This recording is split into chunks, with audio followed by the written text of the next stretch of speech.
But you and I both know you were at Jessica Lloyd's house, and I need to know why. I don't know what to say. It's Well, you need to explain it. What's the issue you're struggling with? it's hard to believe this is happening. Why is that? We believe that there was a sexual component to that crime as well. This is Colonel Russell Williams, wing commander of Canada's largest Air Force base, elite pilot for the Queen of England and the Prime Minister. For 23 years, his rank wasn't just a job title, it was his identity. Printed on every form of identification, acknowledged at every formal encounter. From doctors to lawyers to fellow officers, everyone addressed him as Colonel Williams. It gave him power, respect, control. But behind closed doors, Williams was living a double life, breaking into homes, stealing women's underwear, and escalating to violent sexual assaults. By early 2010, 2 women had been murdered. One of them, a military flight attendant who worked under his command. On February 7th, 2010, Williams walked into a police interrogation room to answer questions about a missing woman named Jessica Lloyd, and Detective Sergeant Jim Smyth refused to call him Colonel. 4 days earlier, police had stopped Williams at a roadblock near Tweed, Ontario. They were investigating Jessica Lloyd's disappearance, a 27-year-old woman who vanished from her home on January 28th. No signs of forced entry, no signs of a struggle, just tire tracks in the snow outside her house. Williams' tires matched the tracks at the crime scene. This is the footwear impression of the person who approached the rear of Jessica Lloyd's house. This is a photocopy of the boot that you took off your foot just a little while ago. These are identical. When Williams arrived at Ottawa Police Headquarters, he was calm, cooperative. He thought this was routine questioning. He had no idea that Detective Smyth already knew he was guilty. And over the next several hours, Smyth would systematically strip away Williams' rank, his confidence, and his composure, using boot prints, tire tracks, and a psychological strategy designed to break a man who thought he was untouchable. Watch as Smyth confronts Williams with evidence he can't explain. See a man who commanded 7,000 military personnel struggle to maintain control as the walls close in. And witness the moment he realizes his military career, his reputation, and his freedom are gone. This is the interrogation of Colonel Russell Williams. A man who demanded respect, a man who piloted world leaders, and a man who's about to face a detective who refuses to give him either. Let's find out what happens.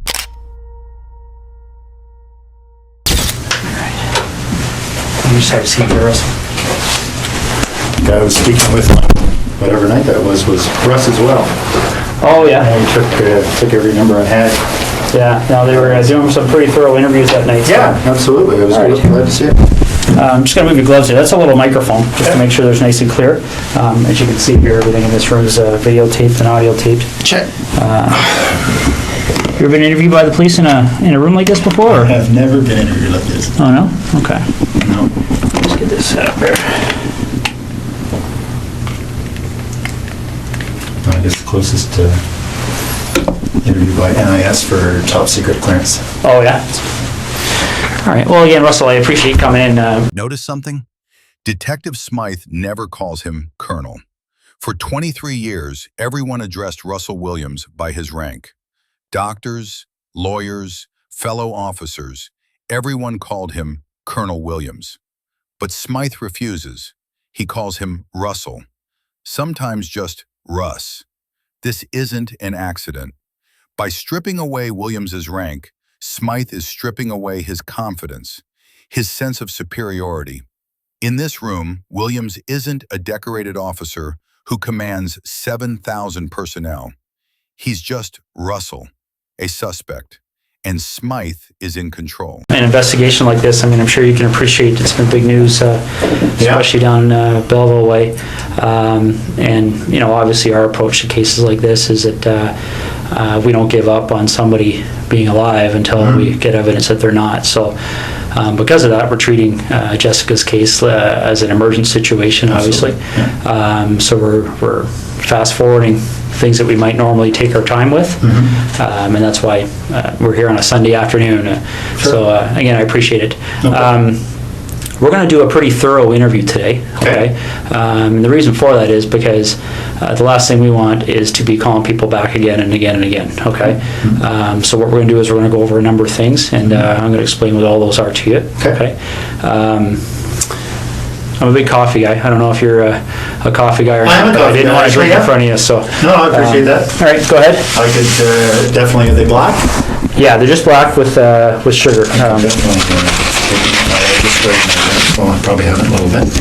Started your what, sorry? Gum, just Oh, okay. first piece of gum. Well, there's napkins there if you want to toss it or whatever. I appreciate that. All right, and again, like I said, this interview is going to be very thorough. But again, I have a simple rule when I talk to people. It's I'm sure you're the same way. I treat everybody with respect. I don't want to ask if they do the same for me. So what we're going to do is we're going to start off by going through what your rights are. Okay? Just like everybody else. Okay? Have you ever read your rights before? No. Yeah, I'm sure you've seen it on TV a whole bunch of times, but that's usually the American version, so I'll go over with you briefly, okay? Basically in Canada, as you know, I'm sure, is we all have our rights guaranteed under the Charter of Rights and Freedoms, okay? Now, Russell, just to avoid any confusion, because people do get confused when they're talked to by the police, is that you're obviously not under arrest here today, okay? Anytime you feel you want to leave here, you feel free to do so. The door's not locked. Teresa will walk you down the lobby anytime you want, okay? If there's anything that comes up in our interview today, Russell, that you feel you want to talk to a lawyer about, you just let me know, okay? And the reason for that is I want to explain to you exactly what's going on here, okay? Jessica Lloyd is one of 4 cases that we're currently investigating, okay? And essentially what's happened is over the past about 4 or 5 months, there have been 4 occurrences, that, like I said, that we're looking into. 2 of those occurrences occurred in September of 2009, and very briefly, they were up in the Tweed area. They involved somebody entering 2 different women's houses in the evening hours and committing sexual acts. Okay. In November of 2009, a young lady by the name of Marie-France Como. My people. Was found murdered in her home in Brighton. And we believe that there was a sexual component to that crime as well. And then most recently we have Jessica Lloyd's disappearance. Okay, so essentially when you look at those kind of crimes, we're looking at a number of different potential criminal charges. All right, we're looking at issues all the way from the most serious one, which is first-degree murder, kidnapping, sexual assault, break and enter with intent to commit sexual assault, forcible confinement, okay? And so what I want to make sure you understand, and this is what we've been doing with everybody we've been talking to, is that clearly when we find out who's responsible for one or all of those crimes, they could be charged with one or all of those offenses, okay? Whether it's you or whether it's anybody else, right? And that's why it's important that we make sure that people understand what they have to do and what they don't have to do when they're talking to us, okay? So as I said before, any point today you feel the need, you want to speak to a lawyer, you let me know, and we can take you to a room where you can do that in private, okay? Do you have your own lawyer? I have a realty lawyer, but I don't have a lawyer. All right. If at any point you want to make that call and you don't know who to call, we have a phone list of lawyers that are available to give you advice free of charge right over the phone. Okay. So again, if at any point today you want to take advantage of that, you just let me know. Is there any reason you want to call a lawyer now? Nope. Okay. A couple other fairly simple and straightforward things that you probably understand, but again, we go over them to make sure everybody's clear, is that you don't have to speak to me today, okay? And the reason for that is because the law considers me to be what we refer to as a person of authority, okay? Probably similar to what you may be considered to be on the base. And because of that, I can be compelled to appear before any judge in the country, basically, to account for what takes place here today between you and I, okay? And that's the reason why everything's recorded. Because there can't be any more accurate record than that, right? So No, understood. And the other thing I want to make sure you understand is that, you mentioned a second ago about Ms. Como being one of your work associates. So I don't know what's happened since November on the military side of things, but what we want to make people clear on is that if you have been spoken to by any person in authority or any police officer about any of those cases, I don't want what they may have said to you to make you feel influenced or compelled to say anything to me today, okay? Whatever you might have felt influenced or compelled to say to them earlier, you don't have to repeat it to me, and you don't have to say anything further, okay? But obviously what you do say, for the third time is being recorded, right? So, Understood. These first two attacks happened not that far from my place in Tweed. Well, the second one did. yeah, We didn't even know the first one had happened, but I understand that was reasonably close as well. But the second one was very close. yeah, So certainly at the time, the OPP did a door-to-door. yeah. And within a couple of days, probably the same night, so I spoke with a couple of guys then. Okay. Yeah, and I'm aware of that from looking at the different cases. And essentially, Russell, in a nutshell, that's what we wanted to talk to you about, okay? Those 4 cases are of concern to us. And, you've kind of almost hit the nail on the head about some of our issues that kind of make us want to talk to Russell Williams, okay? Because essentially, there's a connection between you and all 4 of those cases. Would you agree? Geographically, And then I guess or I drive past, yes, I would have to say there is a connection, yeah. yeah, and that's why I'll be quite frank with you. That's why things kind of evolved when the officers talked to you on Thursday night. Okay. We kind of went from there because when I think you discussed with them the fact that you were a colonel Yeah. at the base. I was in uniform at the time, so. Yeah, so pretty obvious, right? Yeah. So essentially, then the connection with Ms. Como Yeah. was made. And I believe you're a door or 2 down from one of those 2 incidents I think in Tweed. 3 doors down, yeah. Yeah. Very close, absolutely. Yeah, exactly. So those are some of the issues we wanted to discuss with you. Yeah. Okay. So just getting back to these 4 incidents that we're talking about, maybe you could just give me a little bit of history as to your arrival in the base in Trenton. When did you start working there? Friday on the day, I was,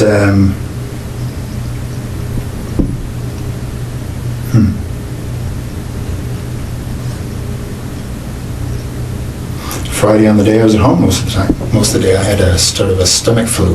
Okay. In Ottawa or Tweed? In Tweed, In Tweed?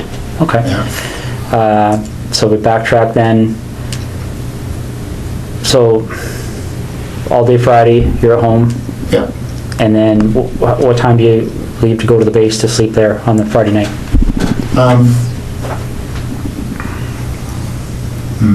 Not sure, probably just, went in for just before bed. So I probably left Tweed at between 8 and 9 or so. Okay. And you get to the base and spend the evening there and get up for the 5:30? Yeah. Okay. That's right. So we backtrack from there. When did you arrive at your home at the cottage? I don't want to get confused between your home in Ottawa and the home in Tweed. So, No, I had been in Tweed all week. yeah. The week prior now. Yeah, I think that's the case. Was in Tweed all week. Flew Saturday. Headed to Ottawa Saturday night. Okay. So if you didn't have the stomach flu on the Friday, what was your I think it schedule was that about day? 8, really. Okay. What would have been my schedule? Just a standard schedule in the office. Okay. So, office brief in the morning, a couple of meetings. I can't remember what the specifics were going to be. Okay. So Thursday night you slept at Tweed, or you? Yep. All right. And what did you do Thursday during the day? Thursday during the day, I was at the base again. I think it was a fairly standard day. I can't recall exactly, but yeah, nothing. I was not flying, so I was at the base. So I would have gone in early in the morning, back in the evening again. Okay. Do you remember what time you left the base that night?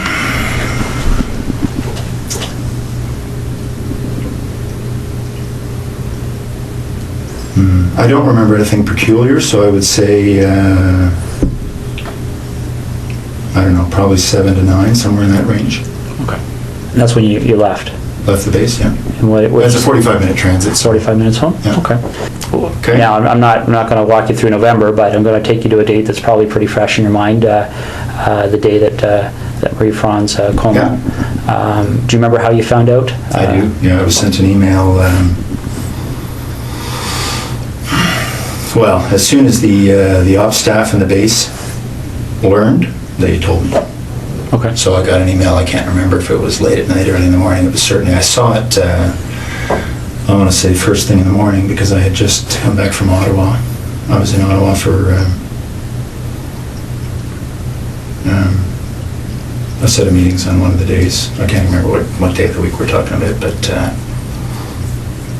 yeah, no, I mean, obviously when your people gets killed, it gets your attention. So Absolutely. yeah, I very much remember that coming in. And how did you know Marie-France coma? I'd only met her once. She was on a crew I was on just after I got to the base. Okay. So I can't even remember. I think it was a one-day trip. I did a number of trips in Canada transporting our troops, sort of first leg out of Edmonton. We tend to hopscotch them across until they get into theater. So anyway, I can't remember which trip it was, but we did a number of them out to Edmonton just to pick up the troops, bring them to Trenton, and then put a fresh crew on, and because we'd fly out and back in the same day, so pushing the edge of that, and fresh crew on, and they'd continue on after a couple-hour delay. Okay. Do you know roughly when that happened? Though we were on the same crew? The time you met her, the one time there, yeah? It was soon after I got to the base, so I don't remember exactly, but I would say in the first couple of months, so August, September. Okay. Yeah. Now, you got that email notifying you that something had happened. Yeah. Do you have any kind of a clear recollection as to how your schedule was going that week? Well, I can't remember what day that the message came in. Just a second.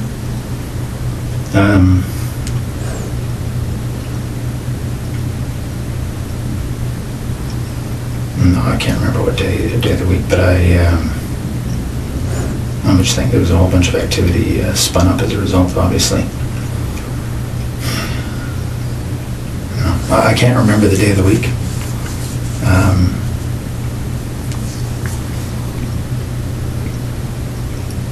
I'm just trying to think through the news reports I read.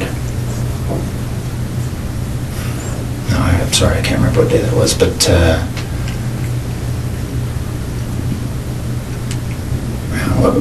what we learned after the fact was that the MPs had learnt of her death, I think quite a bit after her body had been discovered. Okay. So I think what happened, sorry, just a second.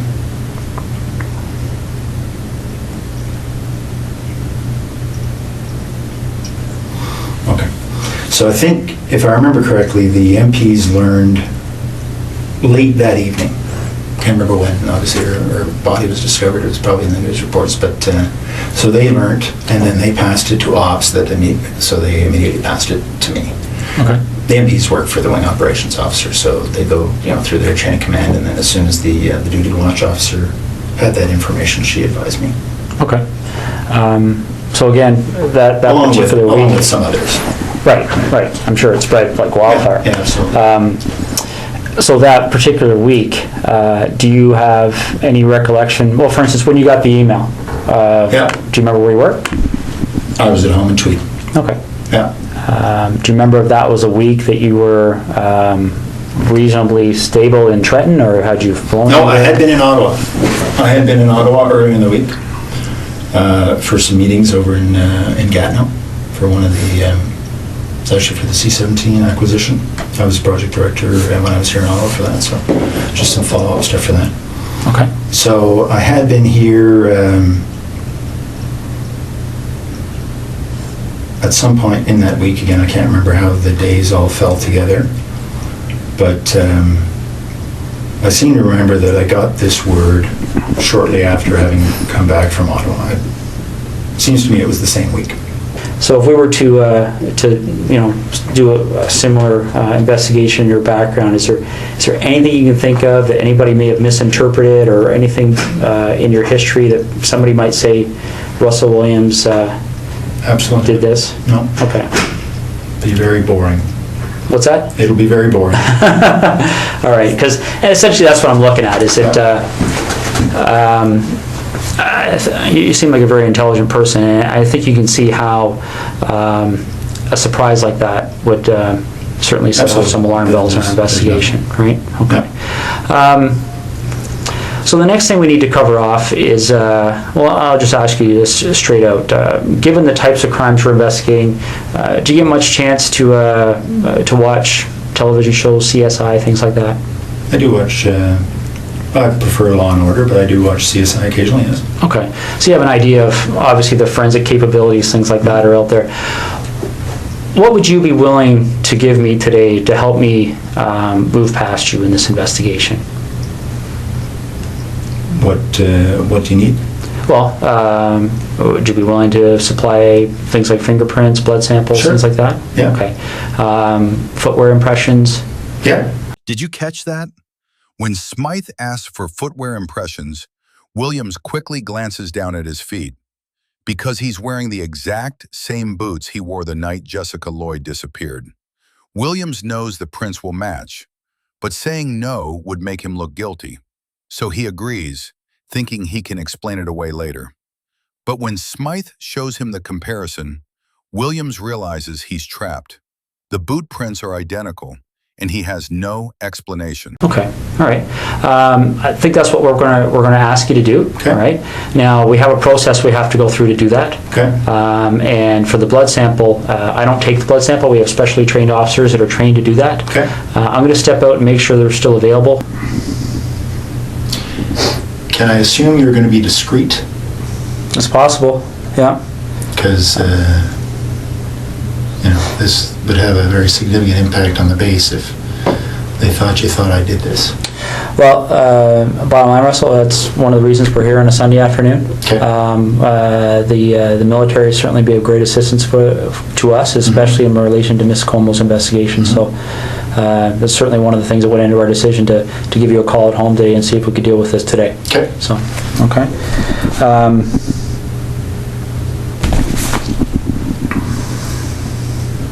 Because it's tough to undo the rumor mill once it gets started. But I appreciate that. Okay. Now that you've had some time to, I know we've been throwing a lot of things at you here, but now you've had some time to think about things. Is there anything that you're concerned about that buckle swab matching in any of those 4 residences? Is there, I guess, let me explain what I'm getting at here, Russell, okay? This is a significant investigation, as you can well imagine. Yeah. That DNA is going to be significant in our investigation, both quite possibly to help you, quite possibly to help us. Understood. I don't know yet. I don't know what the result is yet. And I'll go back to the example I gave you because it's a very similar issue, I think. And you talked about the idea of discretion here. Okay. You talked about the idea that I think hopefully you appreciate the fact of how we approached you here. Yeah, absolutely. And essentially, we have no issues with that. Okay. We talked recently about the whole idea of any unusual sex acts in your history. But another thing that can often happen in cases like this is that people become concerned about things like extramarital affairs, indiscretions along those lines. Is there any contact that you may have had with any of those 4 women that you may not want your wife to be aware of? Anything like that that we should know about to try and explain why, if your DNA is found, it would help us understand why it may be there? Absolutely not. Can you think of any reason why we would find your DNA in any of those residences? Let's focus on, well, for instance, house, I believe, let me just check the name there, make sure I've got the right address. Talking about the house that was just a couple of doors down from you there in Tweed. Couple of doors down was The, Lori. I don't know her last name. I don't know. Mazzacati? I don't even know what her last name is, but there's the woman down the road, 3 doors down. Yeah. Her name is Lori. I don't know her last name. All right, let me just make sure we're on the same page here.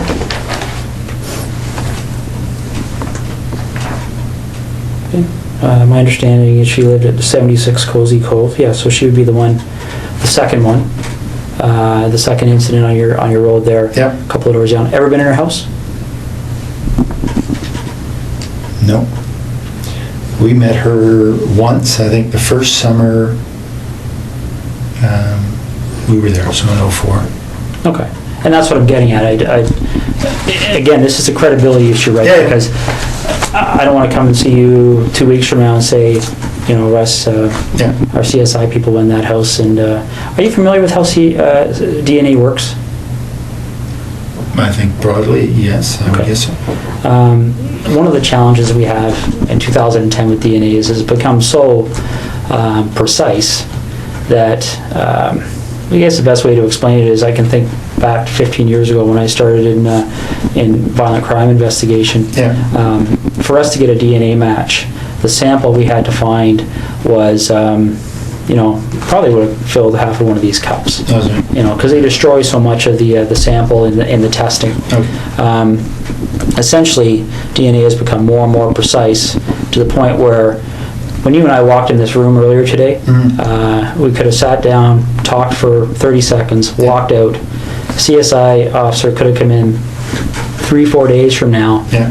did some swabs here, and he would have found your DNA and my DNA, and probably a lot of other people's DNA. Sure. A little bit gross to think about, but essentially, as we talk, a little bit aspirate comes out of our mouth Yeah, no, I understand. that contains our DNA, our blood, or our skin cells contain our DNA, Yeah. and that's what I'm getting at. If you were ever in Lori's residence, quite possibly, quite innocently, your DNA could be in that residence. Has there ever been a time you've been in there? No. Okay. What about the other lady down the road on? I hadn't even heard that name, so no, I don't actually know who that was. Okay. Have you ever visited Marie France Como at her residence? No. Okay. All right. So you're quite positive there would be no reason why your DNA would be in any of those Absolutely. 3 locations. Okay. Did you know Jessica Lloyd even in passing for any reason? No, I didn't hear her name till it was on the news. Okay. And the reason I'm asking that is because I know you were asked that question on Thursday night, and sometimes what we find, and again, this is one of those situations that can sometimes cause us to get in a lengthy investigation as somebody that maybe doesn't deserve it. But what can happen sometimes is somebody gets stopped by the police like you did, and they get asked that question, and people, when they're stopped by the police, they can be nervous, okay? So they blurt out an answer, and then they start driving away, and they go, oh, why'd I do that? Because the problem is that once they get asked again, then they feel compelled to maintain that answer for fear that if they change their answer, somebody could find it. You understand what I'm saying? I do. Okay. So I want to make sure that's not happening here. I don't care what you said to the officers on Thursday night last week. If there's any communication or contact between you and Jessica Lloyd, you've seen her picture, right, around I have. town? Yeah, I saw Okay. it. Ever seen her before? I don't know. I would say I have not. Okay. All right. All right. And you mentioned something about doing some renovations at your property in Tweed there. I think you said something earlier about tearing up carpet. Correct me if I'm wrong, but Oh, yeah. okay. When did all that happen? In 2004 or 5. Okay. Any recent renovations? No. Okay. All right.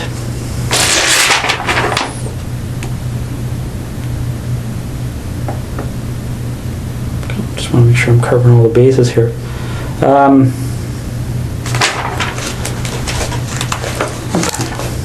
What kind of tires do you have on your Pathfinder? I think they're Toyo. Okay. Do you know the brand name or sorry the I think that make? is I don't. Sorry, the make is Toyo. Yeah. I don't know the model. Okay. Just See, I'll read this off to you, see if it rings a bell.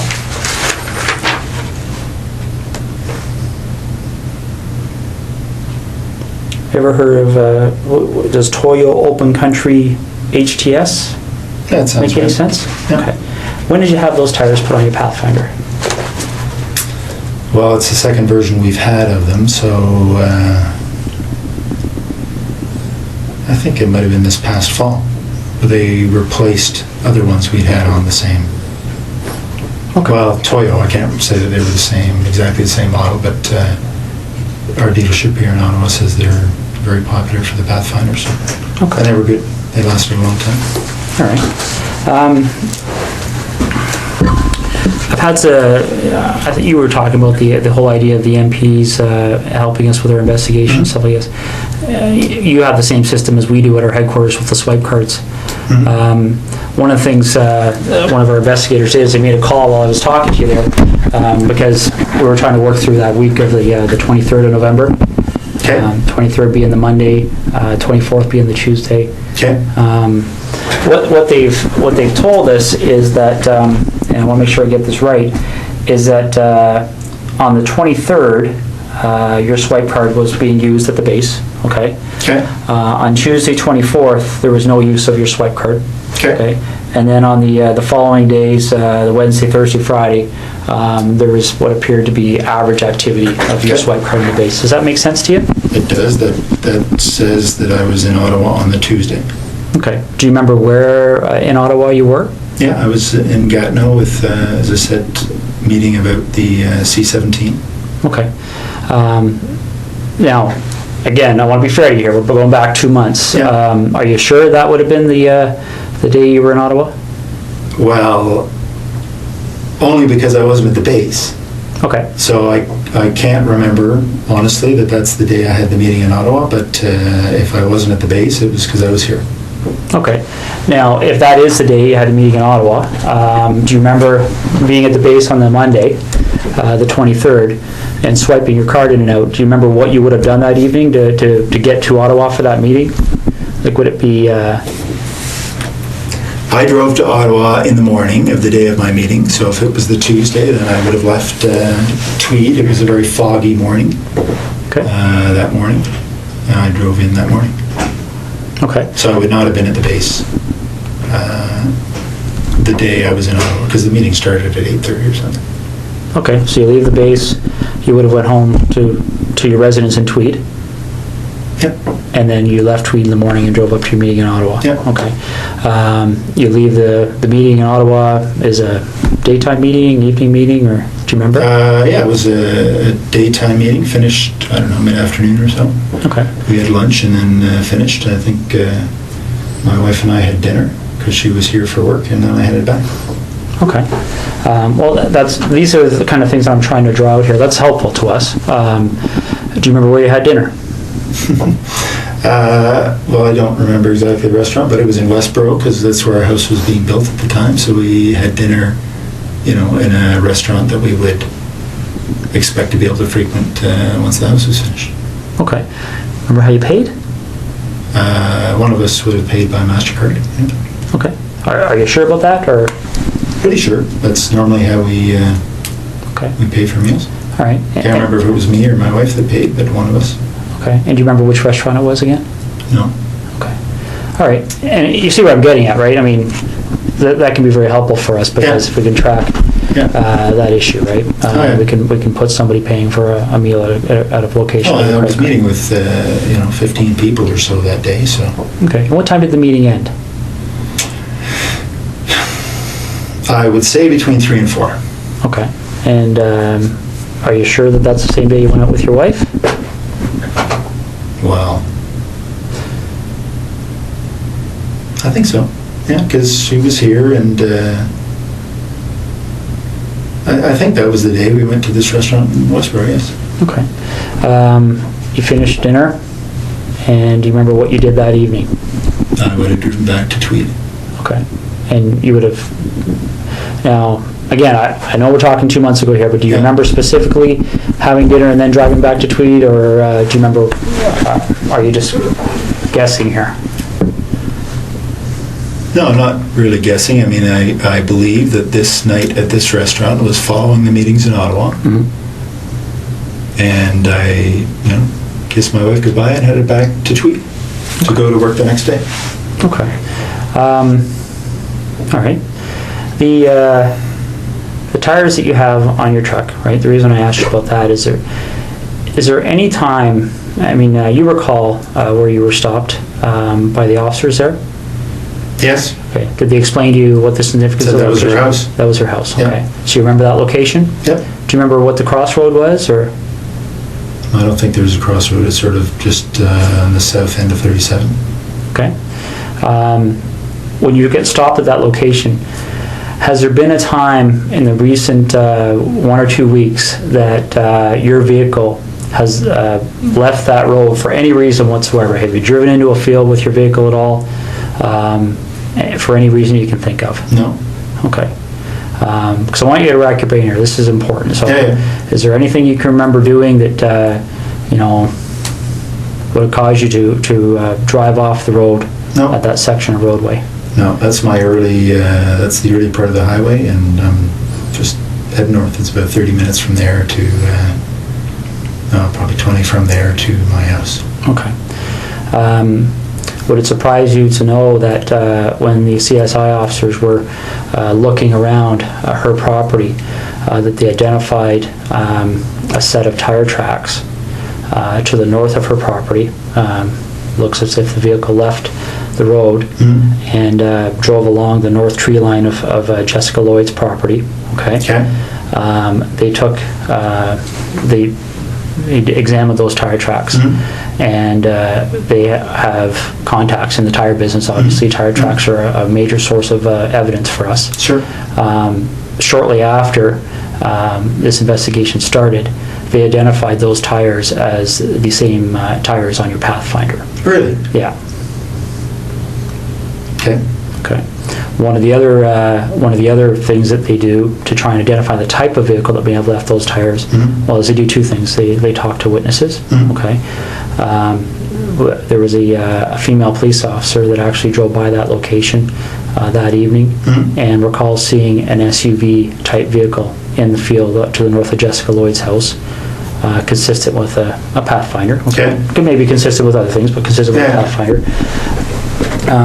And what they also do to try and identify the type of the vehicle is they look at what they call the wheelbase width, okay? Because different vehicles, different makes, models have wheelbase width. So they can take those two sets of tire tracks, measure the distance between them, okay, and determine what the width is, Sure. and then they can enter that into a vehicle database, and it will spit out the types of vehicles, okay?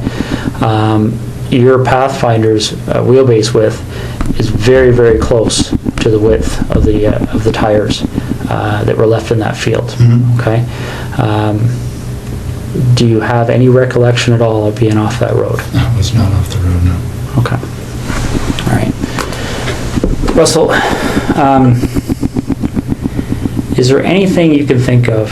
Let's go talk about Marie-France Como for a minute, okay?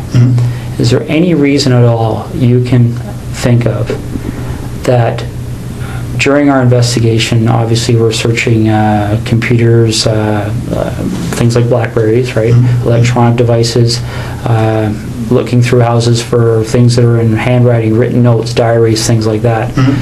Now, I'm not at liberty to tell you what the content was, but is there any reason at all you can think of why Marie-France Como would have specifically referenced you in some of her writings?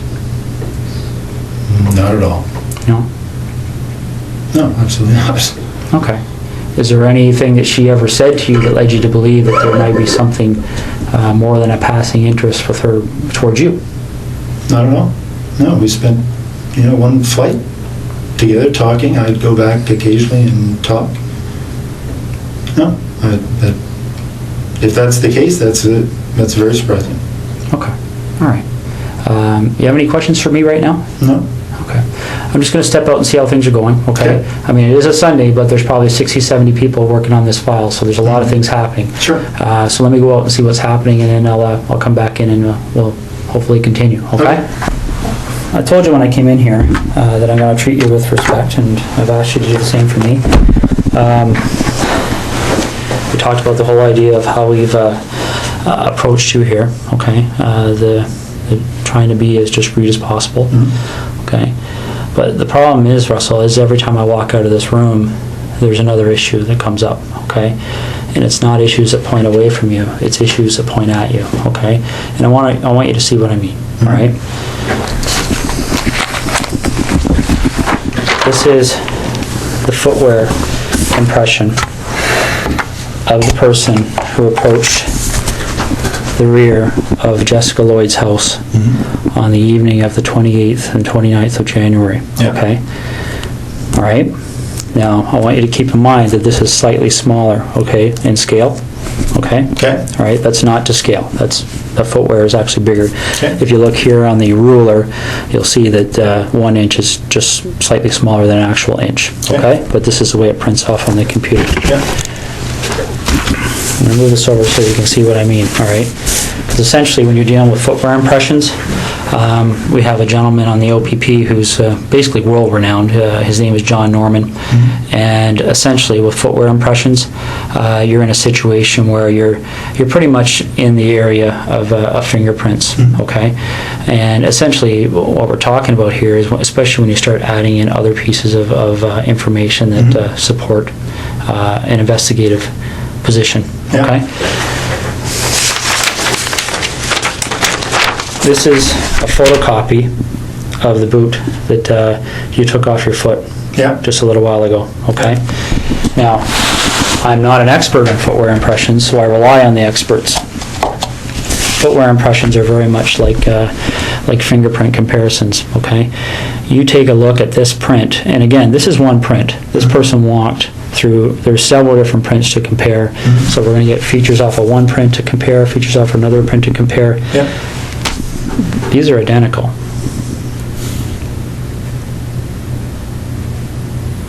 Okay. Your vehicle drove up the side of Jessica Lloyd's house. Your boots walked to the back of Jessica Lloyd's house on the evening of the 28th and 29th of January. Okay. You want discretion. We need to have some honesty, okay? Because this is getting out of control really fast, Russell. Okay, really, really fast.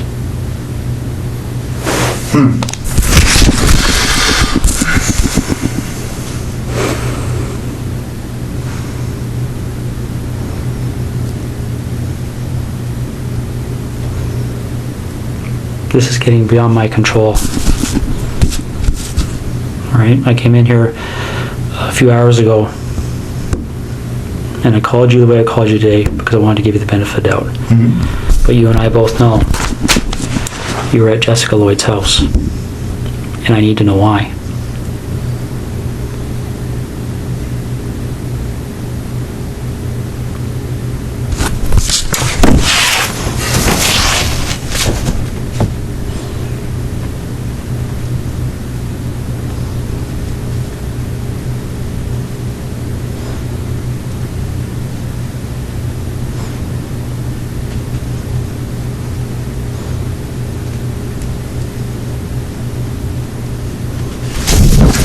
I don't know what to say. It's, Well, you need to explain it, because this is the other problem we're having, Russell, okay? Again, these decisions are made by me. Right now, there's a search warrant being executed at your residence in Ottawa, okay? So your wife now knows what's going on. There's a search warrant being executed at your residence in Tweed, and your vehicle's been seized, okay? You and I both know they're going to find evidence that links you to these situations. Okay. You and I both know that the unknown offender male DNA on Marie Transcomo's body is going to be matched to you, quite possibly before the evening's over. Okay? This is a major investigation. The Center of Forensic Science is on call 24 hours a day helping us with this. Your opportunity to take some control here and to have some explanation that anybody is going to believe is quickly expiring. Okay? The investigators now applying for a warrant to search your office. Right, these aren't decisions that we can say yes or no to. This is the practical steps in an investigation like this. And Russell,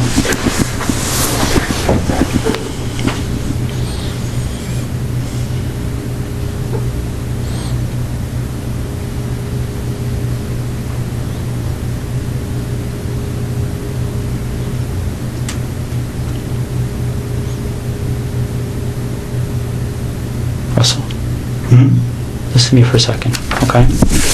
When that evidence comes in, when that DNA match, when that phone rings and somebody knocks on this door, your credibility is gone, okay?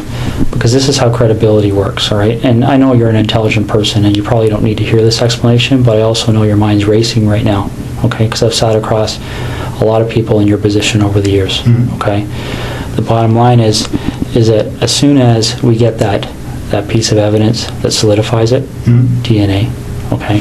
As soon as the expert in footwear impressions, the expert in tire impressions calls and says, yes, I've examined those and they're a match, it's all over. Because as soon as that happens, where's your credibility? Where's your believability? You're just another, and again, don't take this wrong, okay? But you can see if you step outside this room in your mind and imagine how people are going to view you, okay? If the truth comes out after the clear evidence is presented to you, when you finally go, okay, I'm screwed now, what are we going to do?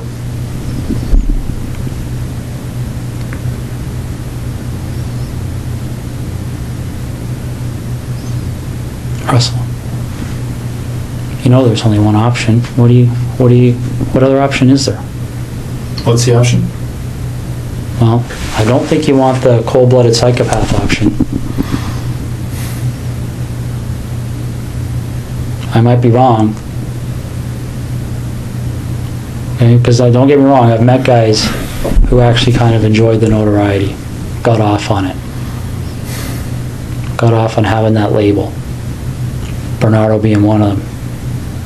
I don't see that in you. If I saw that in you, I wouldn't be back in here talking to you, quite frankly.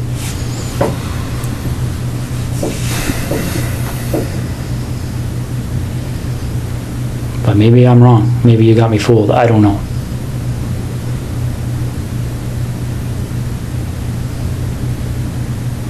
This is over. And it can have a bad ending where Jessica's parents continue to wonder where her daughter's lying.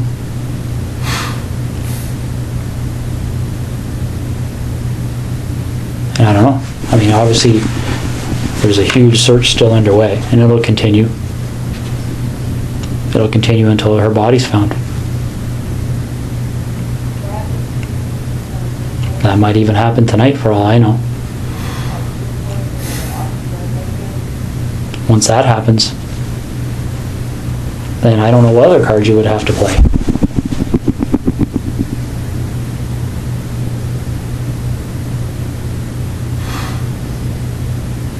So what are we going to do?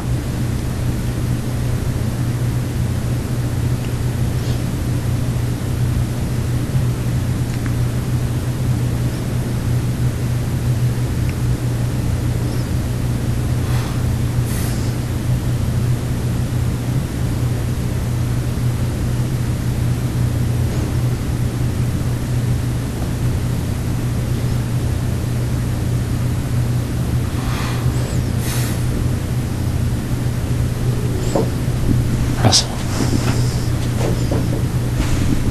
what are we going to do?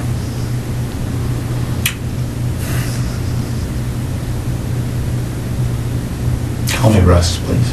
Okay. What are we going to do, Russ?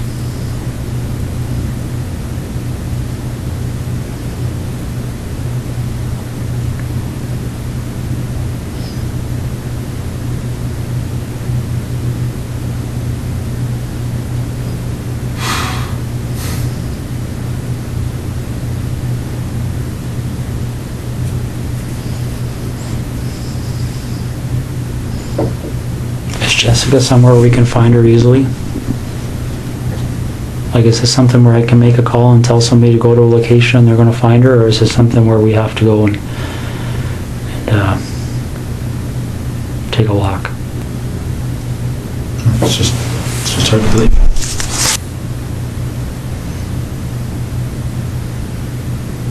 Whose decision was it? And we're gonna find out the answer to this anyway, but whose decision was it to issue the directive to the base personnel that nobody had to speak to the police and to seek legal counsel before they were questioned? It's my I don't understanding. think that was...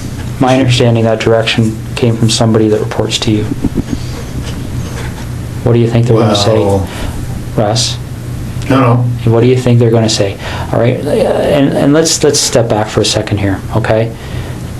I really don't think it benefits you or makes you look any better to start debating the little issues, No, okay? but that is news to me. Okay, I have a legal officer that reports to me yeah, who may have given that direction, but okay, that's the first time I've heard it. If that's true, that's the first time I've heard that. all right, and that may be the case, but how does it look?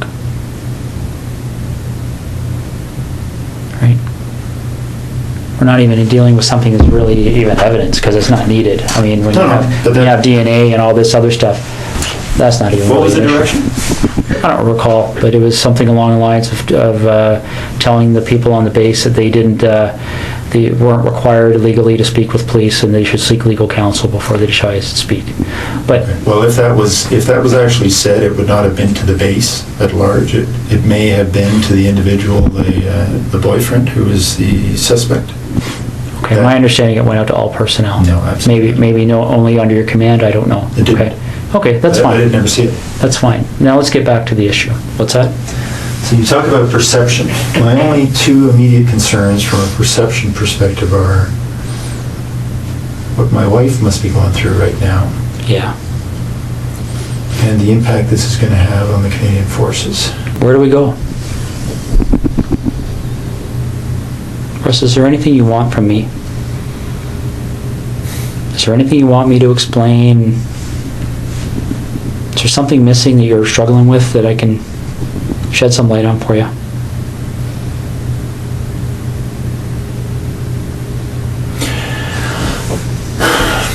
I'm struggling with how upset my wife is right now.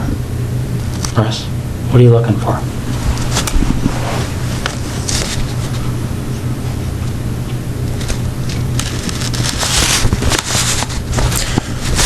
I'm concerned that they're tearing apart my wife's brand new house. So am I. But if nobody tells them what's there and what's not, they don't have any choice. Computers will be brought to Microsoft in California. They'll be picked apart. You can't erase things from computers. It doesn't happen. I'm sure you've seen that. I'm sure that's pretty common knowledge these days. It just doesn't happen. They sell programs that to try and help people clean their computers of stuff, and our guys are pulling that stuff out all the time. The FBI is pulling that stuff out all the time.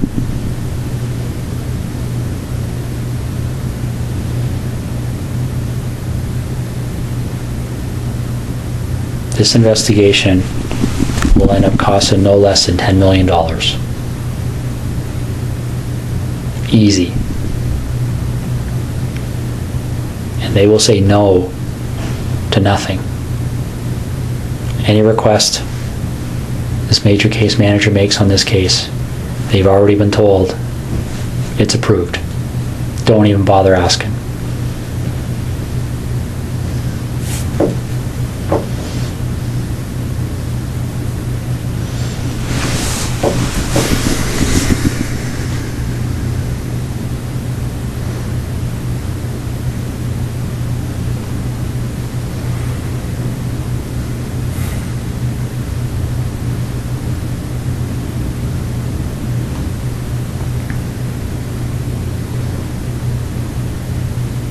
So what am I doing, Russ?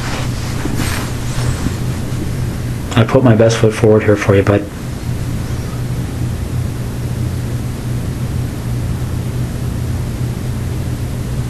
I really have.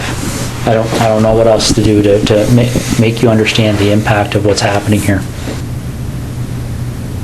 Did we talk? I want to minimize the impact on my wife. So do I.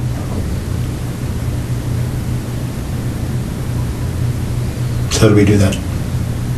Well, we start by telling the truth. Williams could have asked for a lawyer at any point. He's not under arrest. He's free to leave. So why didn't he? Because Williams is a narcissist. He's been the smartest person in the room for 23 years. He commands thousands. He pilots world leaders. He believes he can outsmart Smyth. But Smyth has positioned himself between Williams and the door. Subconsciously, Williams feels trapped, and asking for a lawyer would make him look guilty. So he stays and talks. By the time he realizes his mistake, it's too late. He's already started confessing.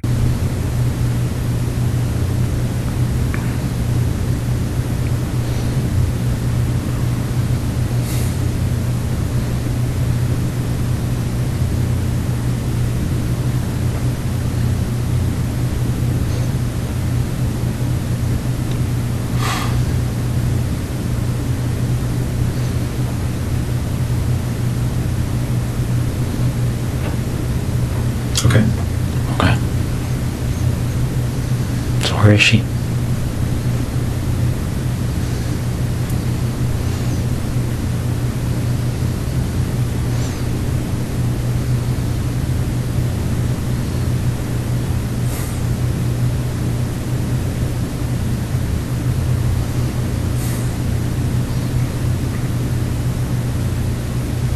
You got a map? Is she close to where she lives? I've got maps of that general area.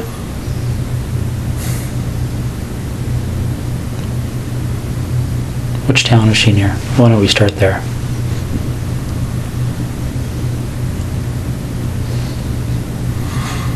I'm not sure if you give me a map of that covers Calabar down to the highway and over to Tweed and south. I'll show you. Let me see what I got here. I might have something. Is she inside, outside?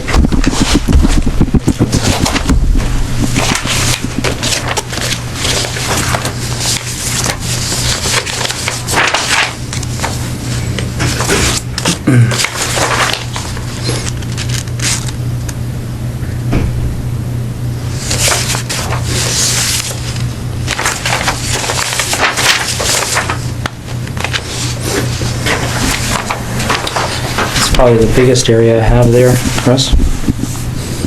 Yeah, you need more. We need a real map. So where am I going on here to get to her? In this block here. Okay. So you're pointing to... a detailed map of that area, and I'll show you where she is. Okay. Is she close to a road? Yep. All right. Is it something where is she buried, or is she somewhere where if you walk there you would fairly easily see her? It's here. Okay. So she's south of 7, east of Tweed, west of 41. And what's this road here? Not sure. Neither am I. Okay. I'll be right back, okay? Do you want any water or anything? Sure. Okay, I'll be right back. How long has she been there for?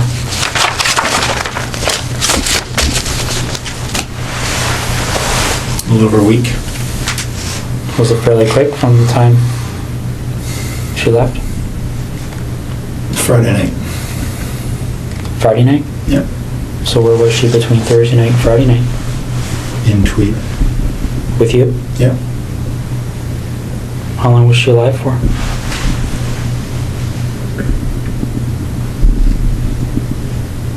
Almost 24 hours, not quite. Okay. Russ? You're doing the right thing here. Okay. Well, again, my interest is in making my wife's life a little easier. And Okay. her family as well. But Well, We share that But interest. there's no, your time in Ottawa is wasted, really. I'll tell you where the memory stick cards are. Where are they? They're in the house there, but, In Ottawa? yeah. Whereabouts? Some in the camera bag, which they would have found in my office. Mm-hmm. And when you walk into the office on the left side, there's a desk of drawers, set Okay. of drawers, like a filing cabinet, wooden, IKEA. In one of the top 2 drawers, and there's a plastic divider, Yeah. and there's inside there are 2 memory cards, Okay. which are blank, but I'm sure they can be And whose images are on those cards? well, I've erased them, but I expect you'll be able to draw images of Jessica and I. What about Marie?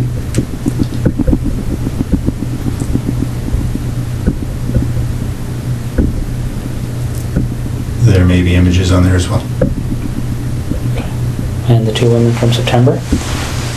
Yep. Okay. Do you have those images stored anywhere else?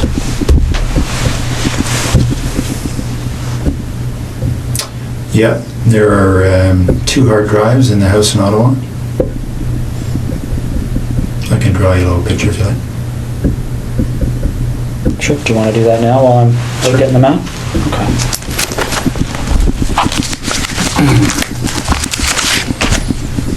Do you want anything to eat or anything? Leave that with you. Okay. Sure.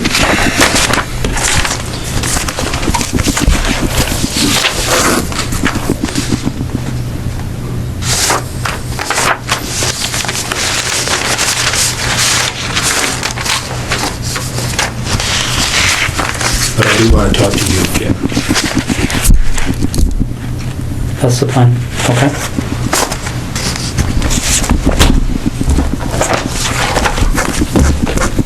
I'll be right back.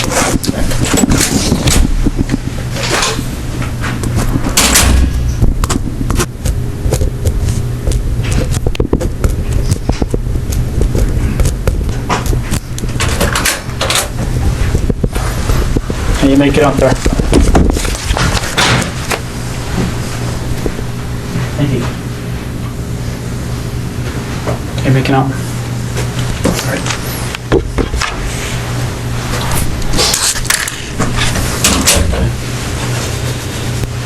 There's somebody running around looking for an actual map, but I did the same thing with the Google Maps. We just have to blue them up a little bit more.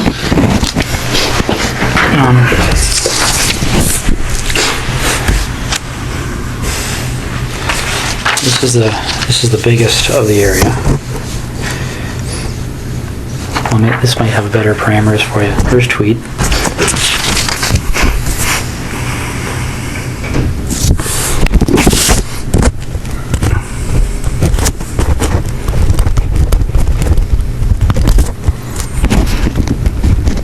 .7 from this intersection on the side of the road. And what road is that? Carey? No. South of, can't read that word. East Hungerford? Does that make sense? Oh, there it is there. Okay. How far off the road is she? 40 feet. Is she covered with anything? She's wrapped up. In She's what? on the surface. Just a gray something or other cover. Okay. Barry, the obvious question I'm going to have for you is, when they go there, and they'll be there shortly, they're going to find her? Oh, yeah. Okay. I'll be right back.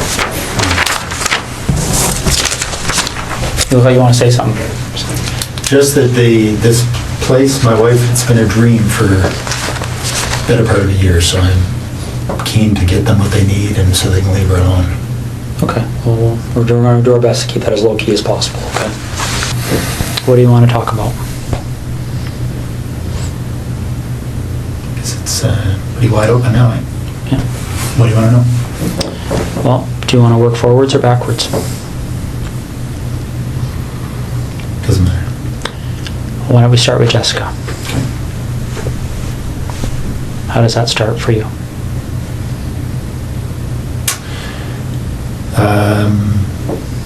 I saw her in her house on her treadmill. Wednesday night, I guess. Then I noticed she wasn't there Thursday. So I got into the house to look around.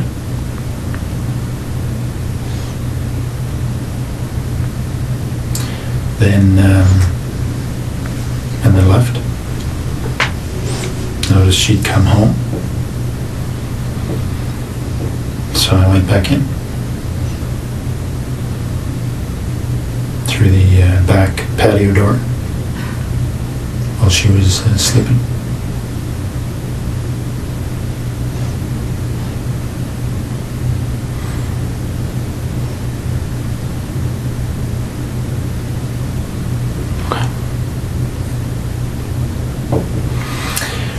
So I woke her up.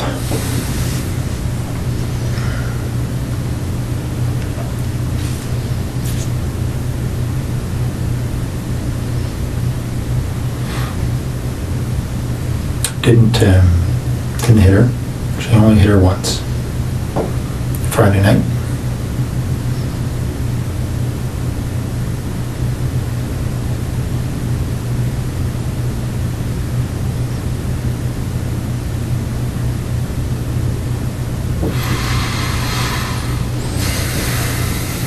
Okay.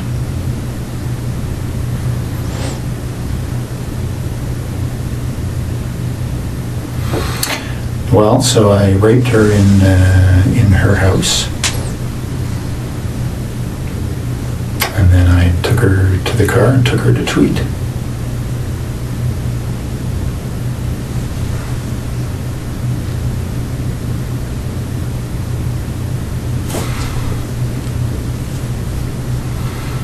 And spent the day in Tweed.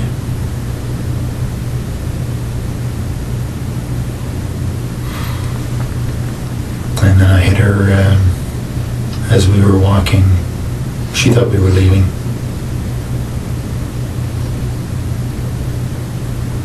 Hit her on the back of the head.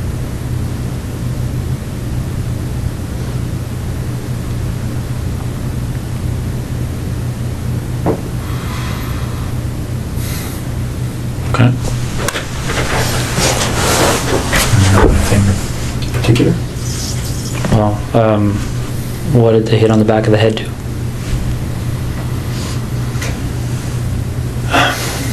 Well, I was surprised that her skull gave way.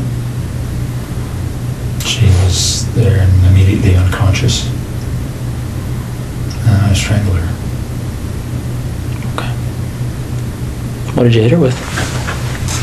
Flashlight Okay. In the house or outside the house? in the house. Yeah, they'll find signs of that. Where in the house did this happen? In the main portion, just in front of the fireplace. What do you mean they'll find signs of it? Oh, there was quite a bit of blood. I'd expected to knock her out. But obviously generated a lot of blood. What did she bleed onto? The floor. It's just tile floor. Okay. Did you clean it up or did you?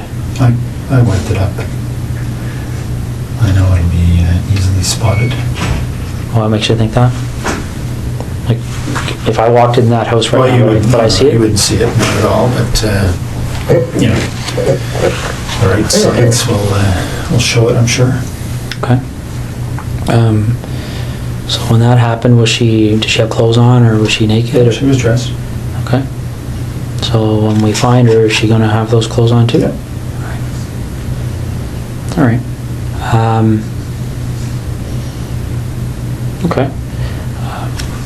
Marie France Como.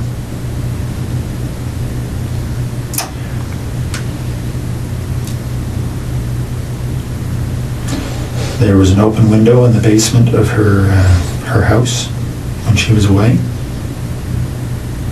I went in there a couple of nights before she came home. Looked around. I went back in there late at night when she was at home. She was on the phone in her bedroom.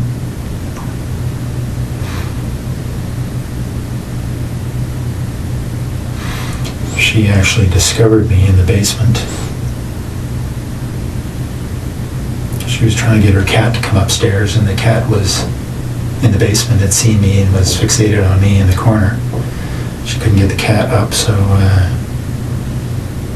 she came downstairs to try and get the cat, and I'm not sure why she came over to me. I guess the cat was staring at me, and she was wondering what the cat was staring at. The lights were on.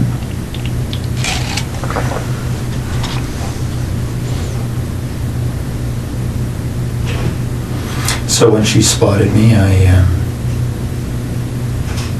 had the same flashlight. I subdued her. Tied her up, brought her upstairs.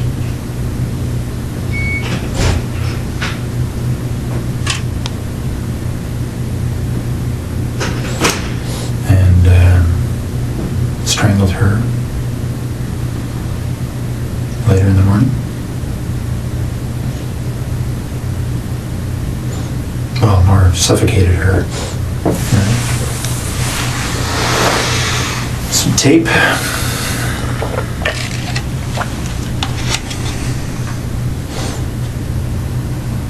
Left her there.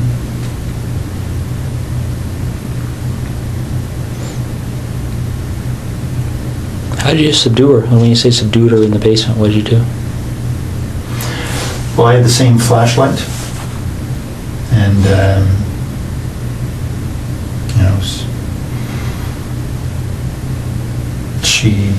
she saw me right away. So it was just I hit her a couple of times and around her head, try and knock her out. Didn't, but she was bleeding a little bit.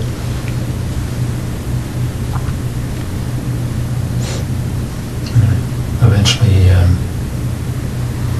after a struggle, subdued her.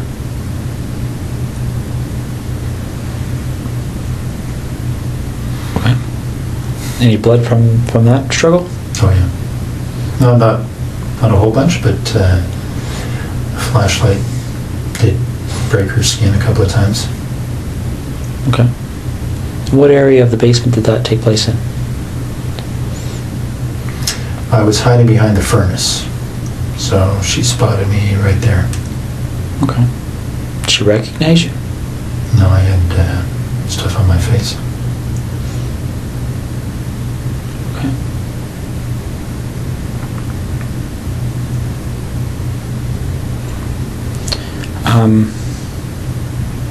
So then you go upstairs, and you said she suffocated? Well, I suffocated her. I put tape on her. I put tape on her mouth, and then I put tape on her nose and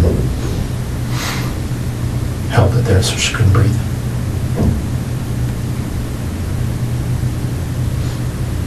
Okay. What kind of tape was it? Duct tape. What happened to it? Well, I took it with me and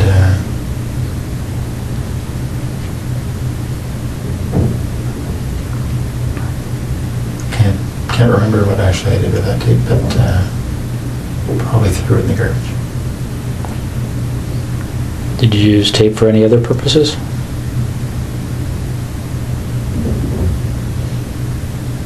No. Okay. Did she ever recognize you through this whole episode? No. What did you say you had on your face? Just a cover for my head, just a sports pullover type, like just a little cap kind of thing. Okay. Just a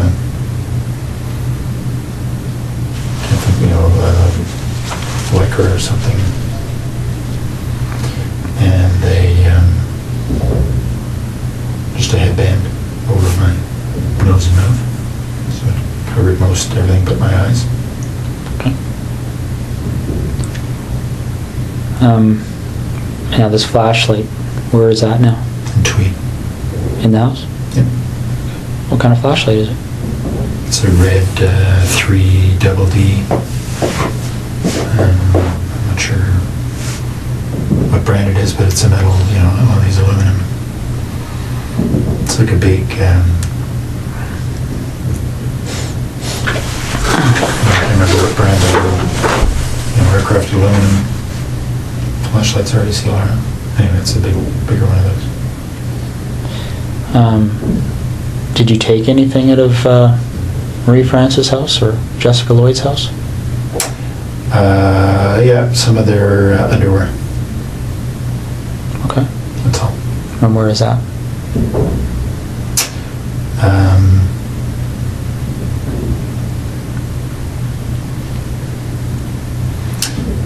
It's in some boxes in the basement here in Ottawa, in that rec room. So we just moved in, so there are boxes everywhere. So on the same side as the furnace room, sort of in the back against the wall. Okay. What do the other boxes look like?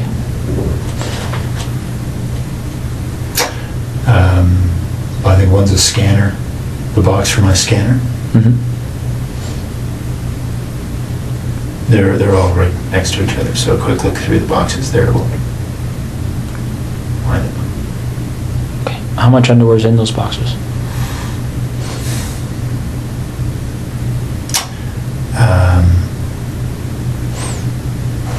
Probably 60 pieces or so total. All women's? Yeah, 60 pieces of theirs. Of whose? Of Jessica's and Marie-France. So you took 60 pieces from between the two of them? Yeah, Okay. I think so. All right.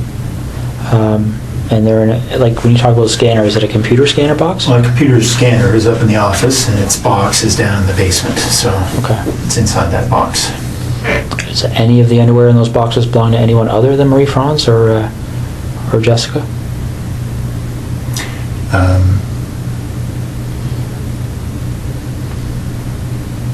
Yeah, there's some from each of the other two women. Okay.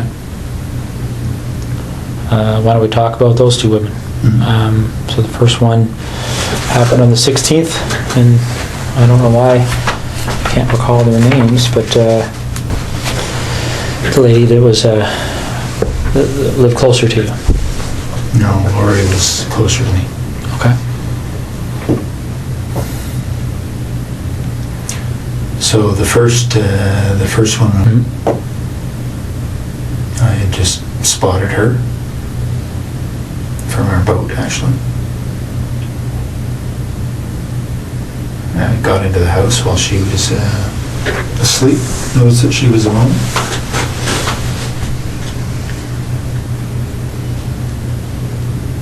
And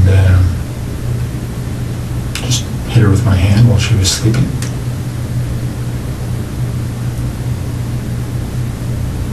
Subdued her.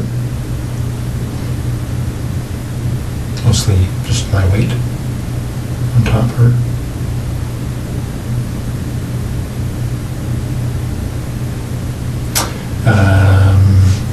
Had her take off her pajamas.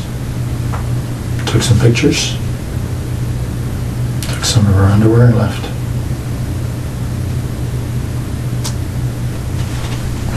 And the other woman?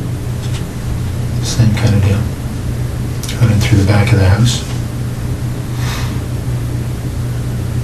She was sleeping in her, not in her bedroom, but in her, in front of the TV. Very much the same story.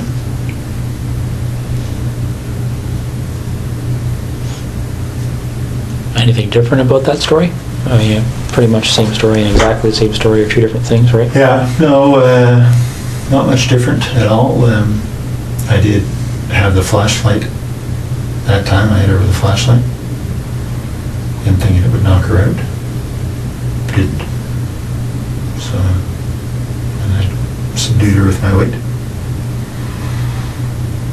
Took off her clothes, took some pictures, and left.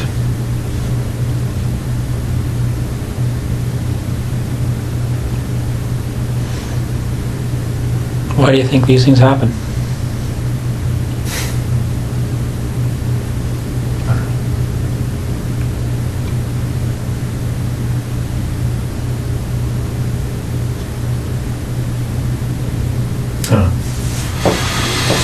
Have you spent much time thinking about that? About why? Yeah. Yeah.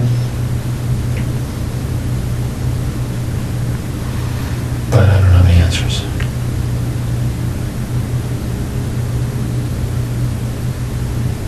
And I'm pretty sure the answers don't matter. Well, let me ask you this: did you like or dislike these women? I didn't know any of them. Okay.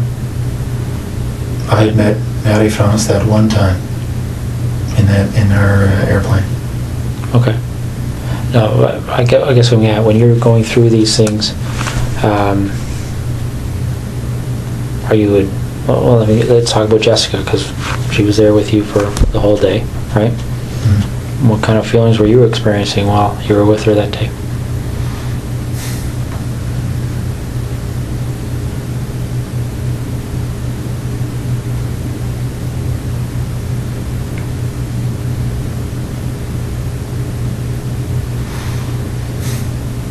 Oh, she was a very nice girl.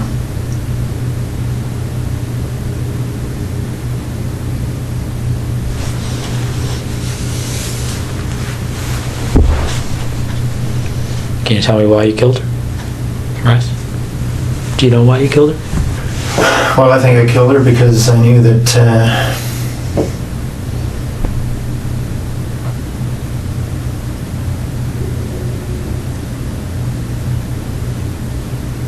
her story would be recognized.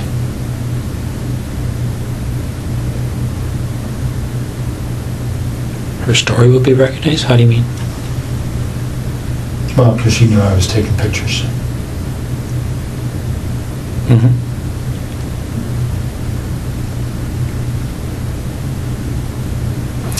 So because of the two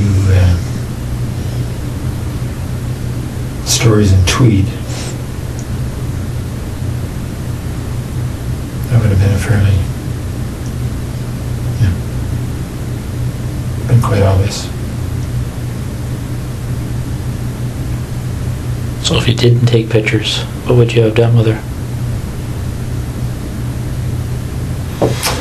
I don't know. I mean, she's at your house, right? Well, let me ask you this. Is it 2 lived, right? And 2 died. What was the difference in your mind between...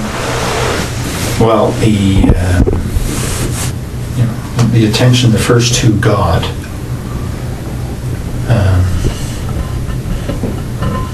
was very much focused on, obviously, or for obvious reasons, the pictures I took.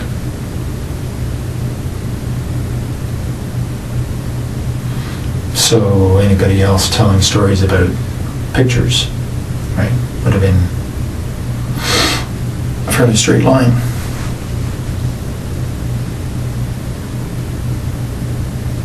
Okay, but when this thing happened with Marie France,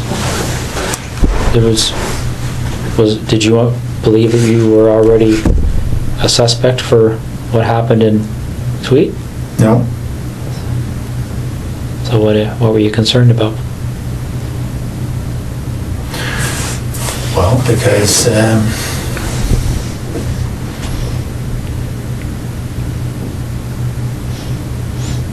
I was pretty sure that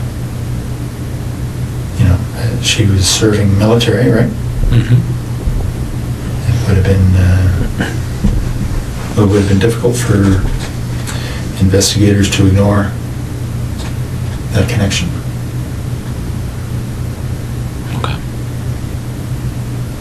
Yeah, makes sense.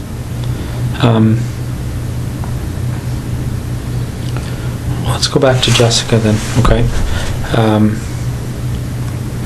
You see her on the Wednesday night, okay? On a treadmill? How do you see her? She was in the basement, window wide open, on a treadmill. So I drove by. Okay. Did you stop to look at the house, or how does that catch your eye as you drive by? Well, I was looking to see who was where. Don't know that area very well, so I was just keeping my eyes open. Okay. So you spot her on the Wednesday. Yeah. Do you just keep on going, or did you stop and take a closer look that No. night or anything? No? I kept going. Okay. And you went back on the Thursday night, right? Yeah. So you go back on the Thursday night, and you went into the house before she came home?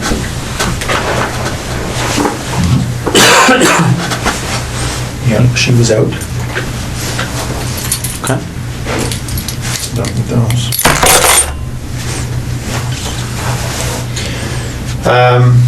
Yeah, she was out. Got in through the kitchen window. It's unlocked. Everything else was locked. Okay. So you're in there doing what?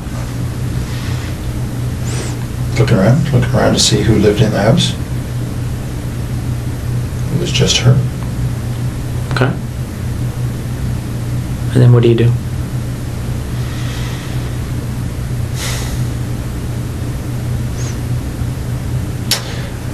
Well, I left the house. And then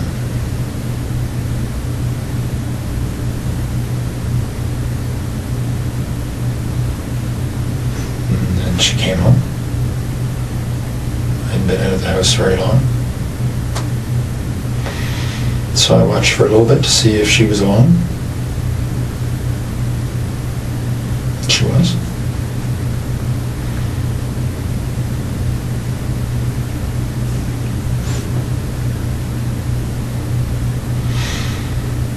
And I went in when she went back to sleep. Went to sleep. So you go in, she's sleeping, and what do you do? Well, I snuck up to the side of her bed, expecting to try to knock her out. She woke up, but she did as I said, so I didn't hit her. What did you say? Said, lie down on your tummy. Okay. She did. I tied her up. What'd you tie her up with? Some rope I brought. So she's on her stomach, how are you tying her up? Just tying her hands behind her back. Okay. She got clothes on at that point? Mhm. What kind of clothes? Sweats. Alright. You tie her hands behind her back, and then what happens? And I took her clothes off.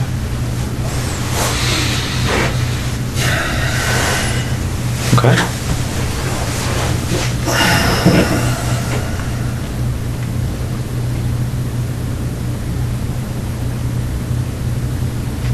And then what happened? I raped her.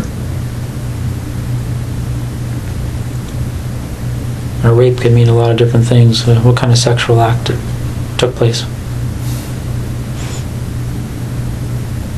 Just, vaginal and oral.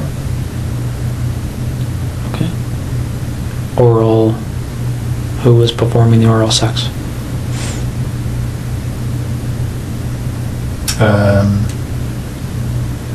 No, me on her and her on me. Okay. Any condoms used or anything like that? No. No? So and again, correct me if I'm wrong, vaginal intercourse, her performing oral sex on you and you performing oral sex on her? Mhm. Do you remember what order those things occurred in? Yeah. I started with the oral sex. Then I raped her. And then later on I made her perform oral sex on me. Okay. Any kind of conversation happening when this is going on? Yeah, a little bit. What was being said? Well, I threatened her before I had her perform oral sex. What did you say? Well, I put a zip tie around her neck. I said that I would pull it if I didn't like what she would do. Okay. So she did what you told her to do? Mm-hmm. Any issues there? Any reason to pull it? No. So, do you remember if you ejaculated at that point? Or at any point? Not at that point, but later on. Okay. So, the oral sex finishes, and then what happens next?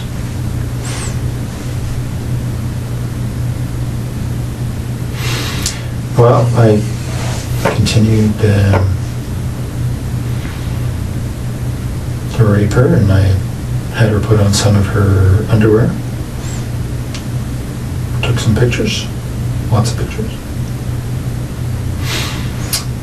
And then got her dressed,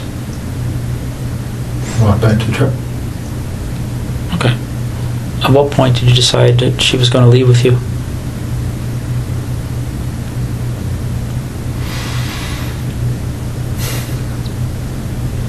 I'm not sure. That wasn't necessarily always the plan. But at some point, I was there for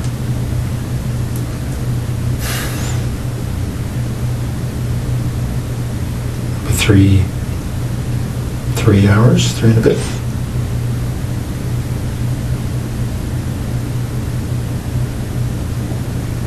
Okay.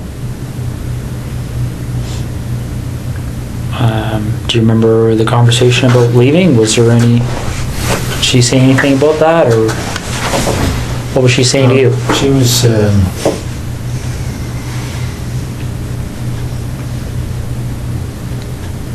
certainly cooperative. Okay.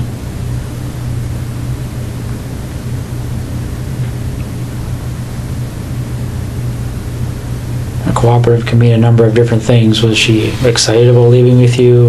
I mean, I don't want to be sarcastic, but No, she just didn't put up too much of a fuss. did she try and negotiate with you at all, or No. what did she say?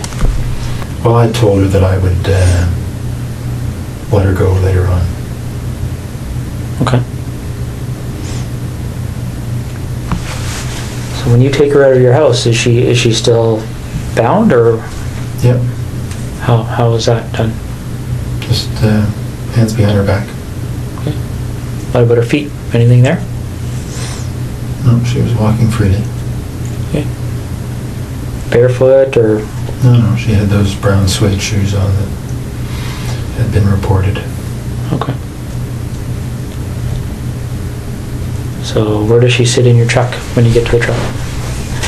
Front seat, passenger side. Okay. And where do you go? Straight to Tweed.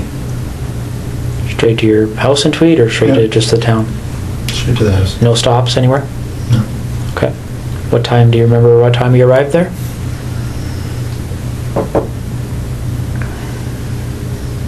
I don't exactly, but I'd say between 4:30 and 5:30. Okay.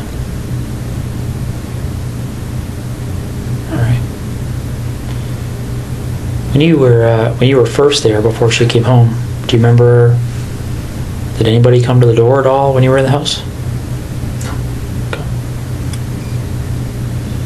No, I think somebody had come home, somebody had come to the house just before she did. Because I thought it was her, but then they left. I was outside at the time. Did you see who that person was or what kind of vehicle they were in or anything? No. Saw the lights, I assumed it was her, and then all of a sudden they left, so I don't know what happened. Okay. Where were you when that first vehicle pulled up?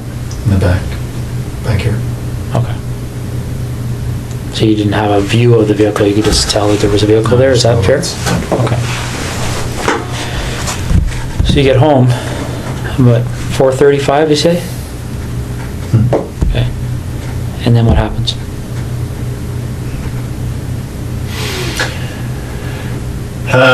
Well, she would go to the bathroom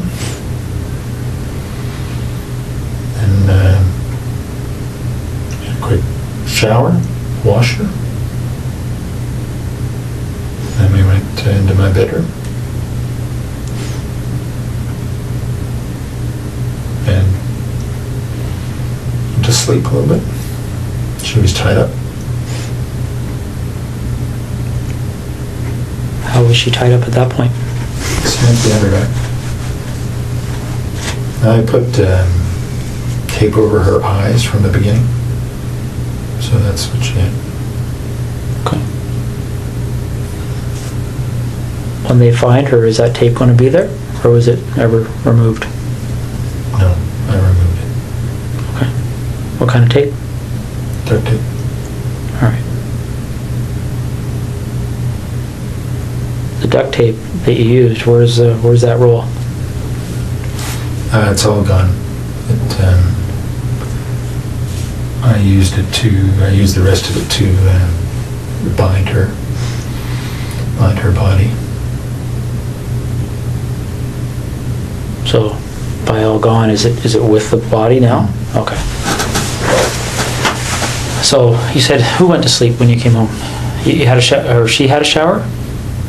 Well, we both got in. I washed her off after she'd been to the bathroom. We both went to sleep. But she was tied up and I had tied the rope. So I could fall asleep a little bit and she could move without waking me up. Okay, I'm trying to picture how that would be. So the rope's tied to what on her? Just tied her hands behind her back. Okay. And then the rope just wrapped around me a couple of times, so there was no slack. okay. Do you remember how long you slept for? Not long, maybe a couple hours. Do you know if she slept? I don't know. Okay. So you wake up and And it wasn't, we were up and down, so it wasn't 2 hours straight. It was 2 hours in bed, but there wasn't much sleep, just lying there probably. so you get up from that and what happens next?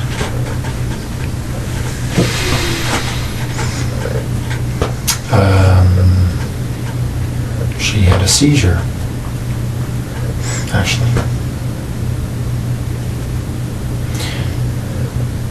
She felt it coming on, and because she'd had some before. Lasted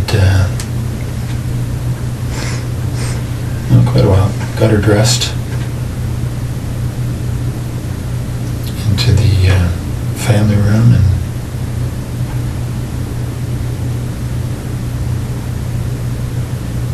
anyway, she recovered. She got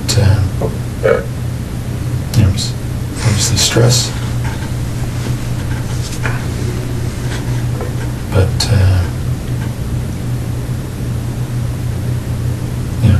probably went on for about 15 minutes. Sort of it.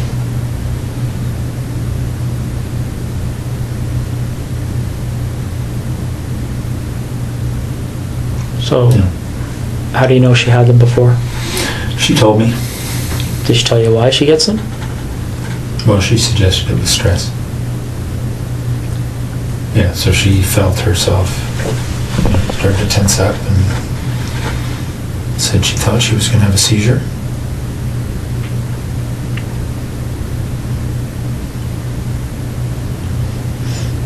So it was convulsions is what she was having. Okay. So she recovered from that? Yeah, she went, I stayed with her and talked her through it and make sure she didn't bite her tongue. Okay. And then what happened? Well, then we had a little lie down right there because she was obviously exhausted. Put a cover over her and she went to sleep.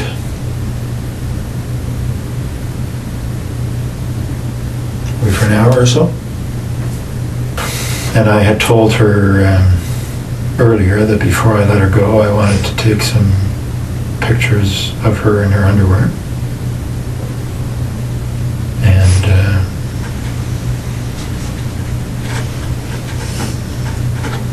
have sex with her.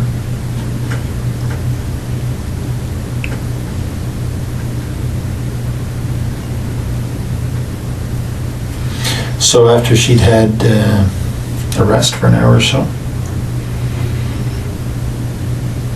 I had her put on a number of different outfits she had. I'm sorry? Put on a number, pairs, panties, bra that she had. Okay. Taken from the house. So she put those on and I took pictures. Okay. Are you in any of these pictures? Yep. What kind of images are you in?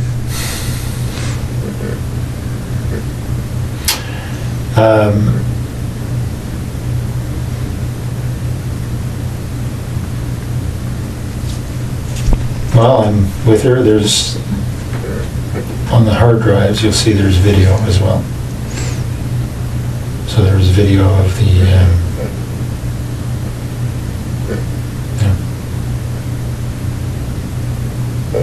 almost 4 hours, I guess. Of what?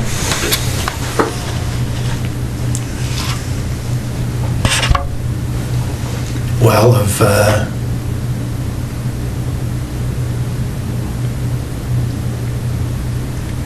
initially at her place of me raping her, and then so I was running the video and then taking still pictures. So the video pretty much covers everything. Did you use video at other places? At Marie France's as well. And is that video on the hard drives? Yep. Same type of activity? Yeah. Although I didn't have her put on any stuff. Okay. So Jessica poses for these pictures and there's videos and then what happens?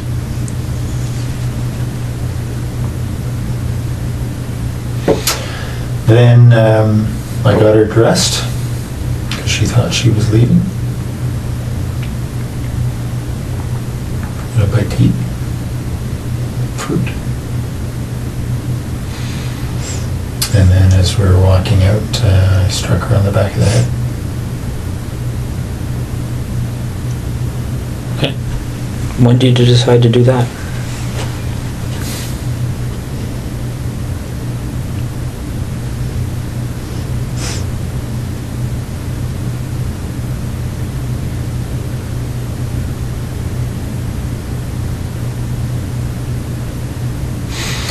Well, I was pretty sure that I wasn't going to let her leave, but you know, the idea of striking her on the head was developed in the afternoon.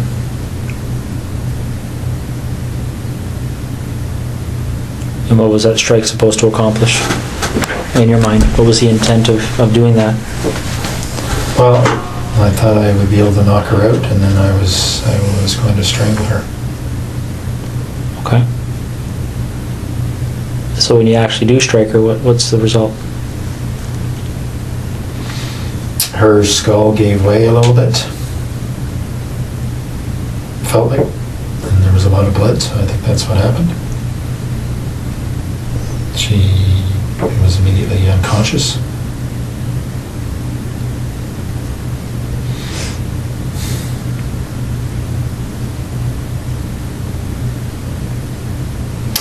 And then I strangled her.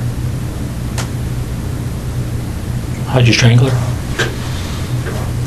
The same rope. Just put her on her neck Okay. while she was unconscious.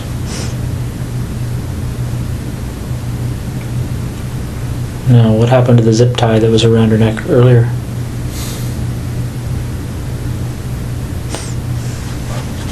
I took it off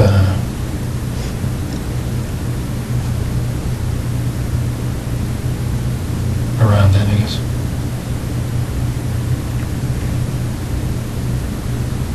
Did you take it off before you put the rope around her neck, or after, or do you remember? After she was dead. Oh, okay. So the zip tie was around her neck while you used the rope? Mm-hmm. Okay. Did you leave the rope around her neck? No. Okay. And how did you know she was dead?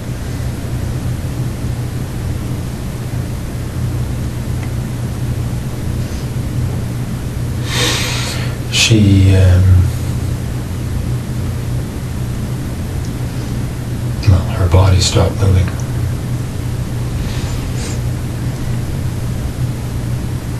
Okay. So what did you do after that? I bound her up to there's her fetal position.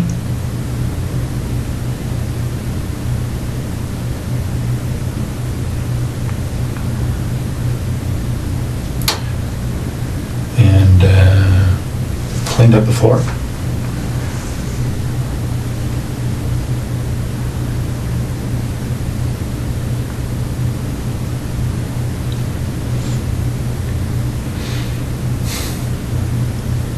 No, you say you bound her up. Are you referring to the duct tape that you talked about earlier? Yeah. Okay. So then what did you do?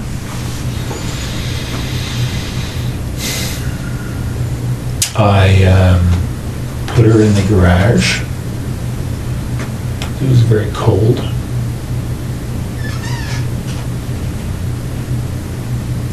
And then I went into the base. Okay. Why'd you go to the base? Pardon me? Why'd you go to the base? Because I was flying early the next morning. Okay. So what time did you leave to go to the base? Well, I told you about between 9 and 10 or so. On the Friday night? Yep. Okay. So you fly, and Then I drove home to Ottawa. so which night would you... Saturday night. So you land, and what time are you landing? 6:30. Okay. Saturday night. Did you go by the house in Tweed on your way to Ottawa? Or? No.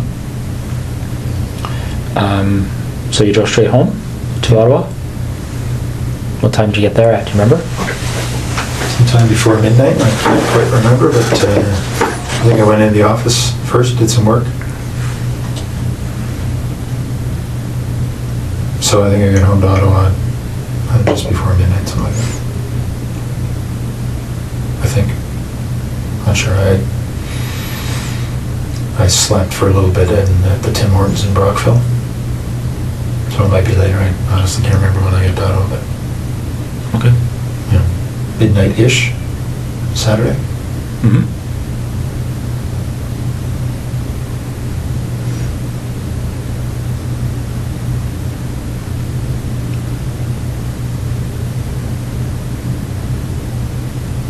So you get home, you're in Ottawa, what do? Go to bed or Yeah. stay up? Okay. So then what do you do the next day? Well, my wife and I did some stuff. I can't remember what was going on that day. You know, putting together the new house. And I headed back to Tweed that night. Mm-hmm. Sorry. No, I didn't. I had Monday off. That's right. I had Monday off, and then I was visiting one of the units in Ottawa on Tuesday. So I didn't head back to Tweed till Tuesday night. Okay.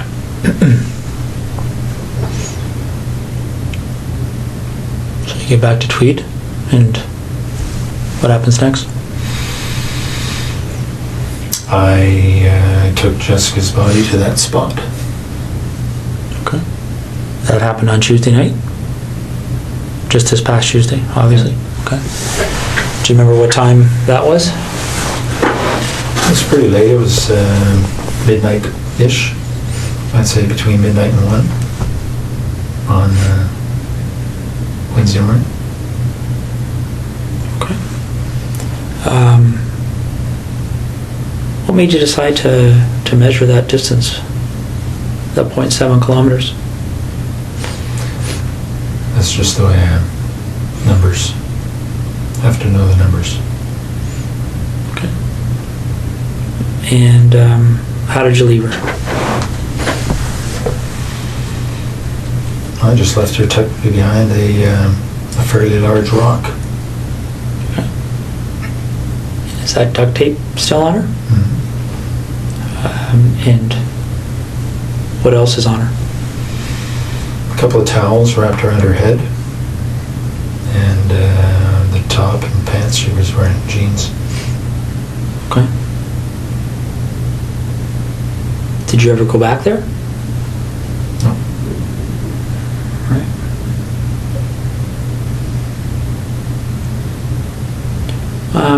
What other type of cleaning and things like that did you do? Anything else to kind of cover your tracks that you can think of?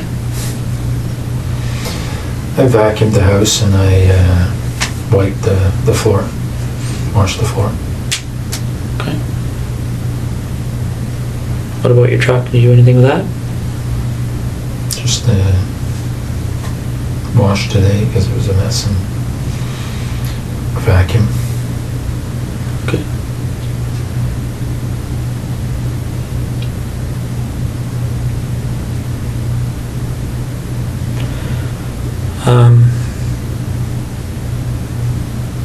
So Marie Franz, when did it first occur to you to go to her house?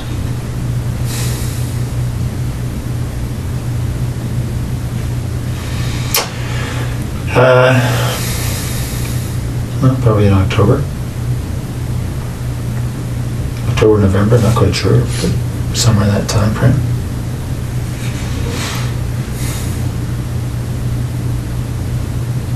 And do you remember why you thought to do that?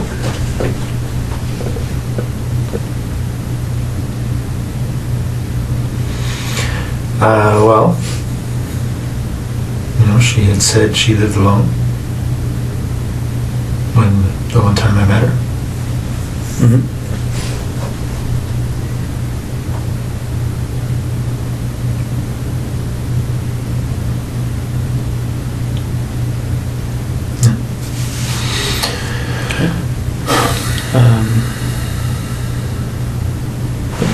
I totally understand, you know, the dozens of other women you probably come across on a daily basis.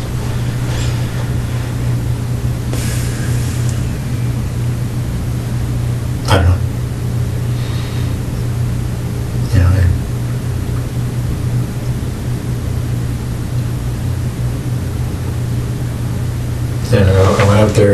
when she wasn't home, just to see where she lived. And When did you do that? a couple of nights before. How did you know her address? I was a nominal roll for the basement. Okay.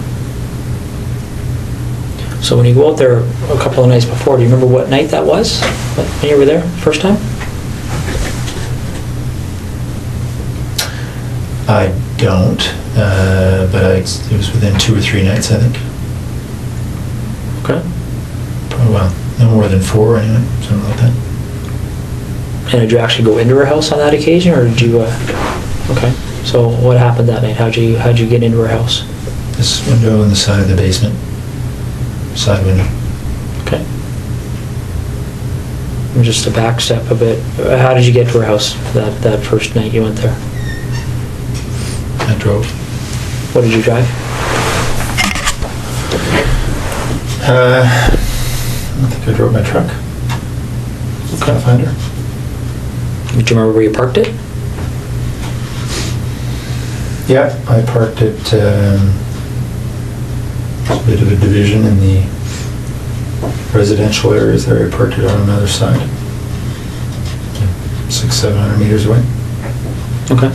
So not on her street, on a different street? Do you remember what street you parked on? No, but it's actually might be the same street, but there's an interruption in the street where there's a construction zone, so there's a pathway in between, so I think it's probably the same street.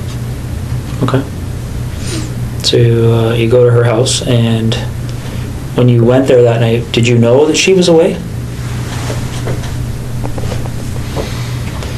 I'm not sure if I knew entirely, but I think I thought she was away. Okay. Is that based on her schedule, or how would you know that? Well, because I fly with a squadron, I have access to the schedule, and Okay. it's a slightly different schedule she has, but that's probably how I know. You don't know for sure? I think that's probably how I know. Okay. So you go to her house, Mhm. and what do you do that night, the first night? I looked around and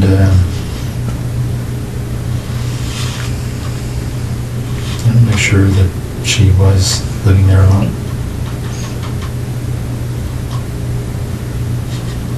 And I'm sorry, did you say, I can't remember if you said, how did you get in?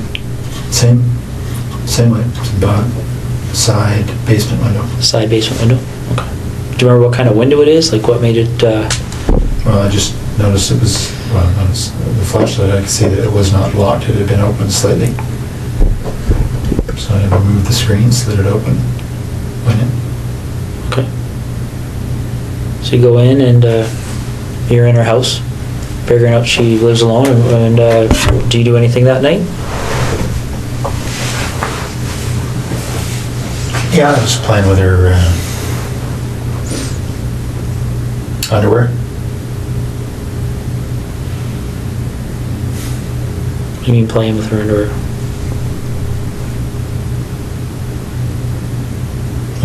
Wearing it. Okay. Doing anything else?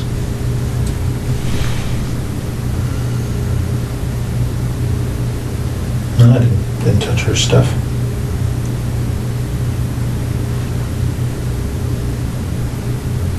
What do you mean you didn't touch her stuff? I mean, you touched her underwear, but... Yeah. So- But nothing else. Okay. Did you take any of the underwear with you that night? Yeah, a few pieces. And where did you find the underwear when you went in?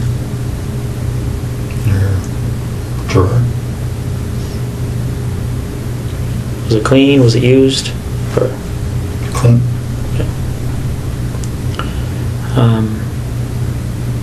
anything else you can remember doing that evening? No. All right. So, after that first visit, did you return again before meeting up with her? No. Okay. So, which day did you go to her house when she was there? Well, the night before I went to Ottawa, so I think that was Monday night.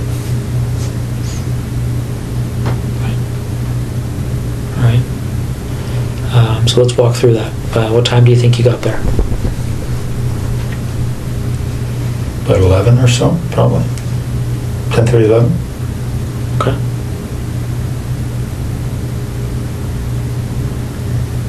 Yeah, so she was on the phone in her room. I could hear that from the backyard. I got in through the side window. The same basement window? Mhm. How could you hear from the backyard? What was, Just hear her on the phone. From beside the house. Could hear her through the walls that she was on the phone. okay. Any idea who she was talking to or what she was talking about? No, couldn't hear that well. Okay. So you go in through the basement window. And what are you wearing when this is happening?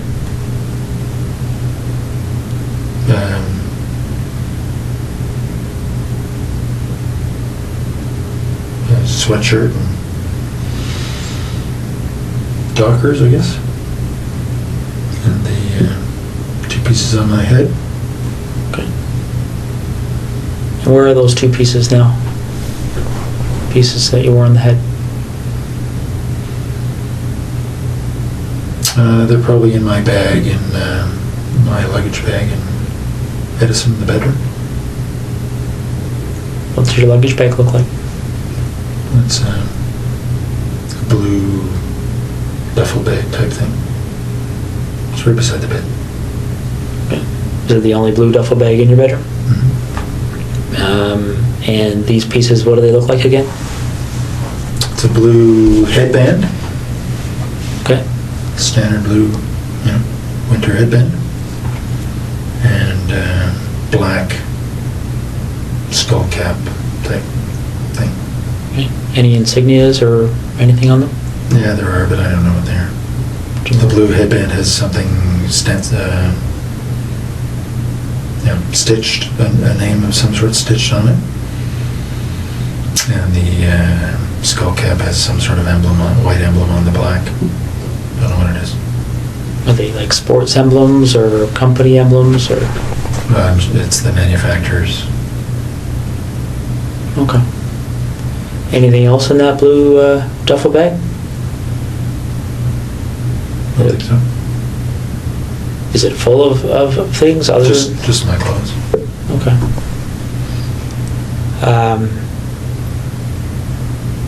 So you go in, do you remember what you had on your feet? In the house there? When you went to Marie France's house? Probably running shoes. There wasn't snow on the ground. So you go in and you're in the basement. And whereabouts in the basement are you? By the furnace.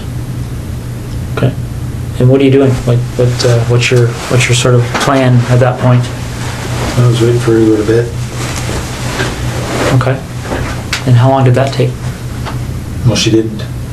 Because then she came down looking for the cat. All right. And what happens next? Well, as I described, I subdued her. Gave her the flashlight. But essentially, wrestled her to the ground and tied her up.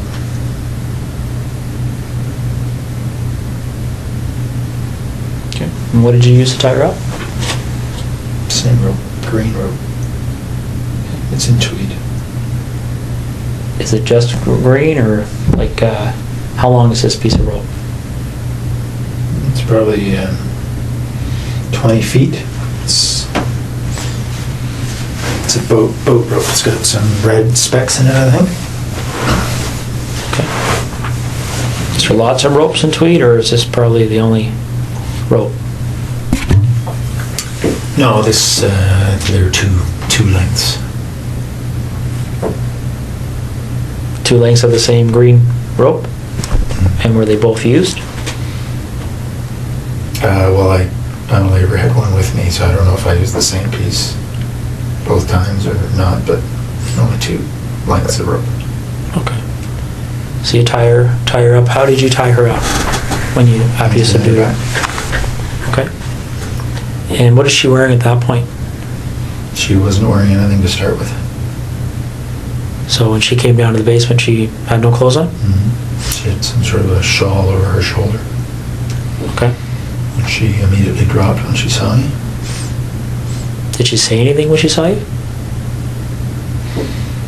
She did. She called out, "You bastard." Okay. And then what happened? Then I subdued her as I described. By hitting her with that red flashlight? Okay. Although they were more glancing blows. Cut her skin, but weren't doing much else. Okay. She fell over and then I subdued her. She tripped. How did you tie her at that point? Like, I know you used the rope, but what did you tie her up like? Just told her to I pulled her hands behind her back and just tied her wrists together. Okay. And then what happened after that? Then I took her upstairs.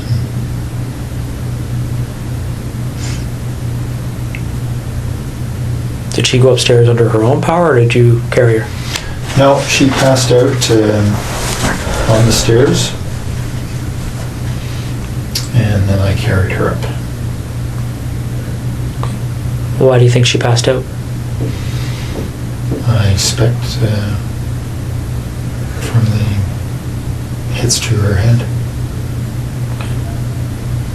So you carried her up to where? To her bedroom, put her on the bed. Okay. And then what happened?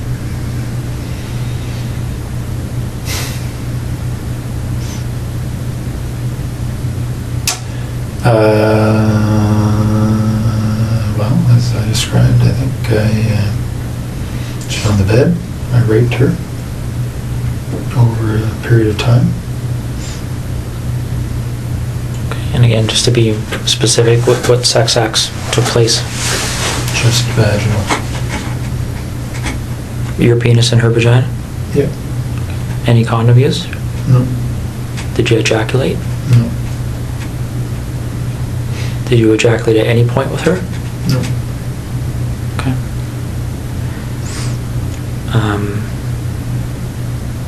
But just before I forget, I think I asked you, don't mean to bounce around on you here, Russ, but with Jessica, I asked you about ejaculation. You said you didn't at that point. When did you ejaculate with Jessica? The second time or third time that I had her for oral sex. And was that at her residence or yours? Hers. Okay. Any other times that you ejaculated with her? No. Okay. When you ejaculated with Jessica, did you use anything to clean up, or? No. What happened to the ejaculate? She swallowed it. So getting back to Marie France, it's just straight vaginal sex, no condom, no ejaculation? Is that right? Yep. Okay. How long does that go for? Like, how long were you engaged in that activity?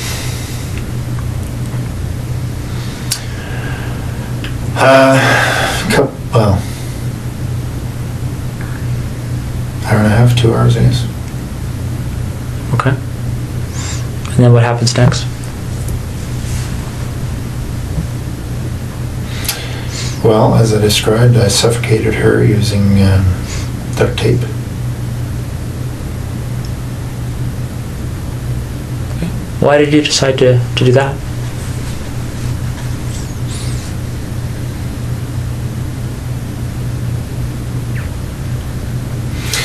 Well, again, because of the pictures. As I described to you, it would have, it was going to be a pretty straight line back to Tweed. Okay. But why did you decide to use that method versus something else?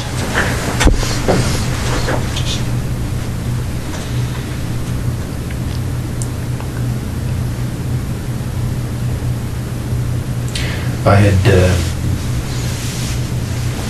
thought about strangling her earlier.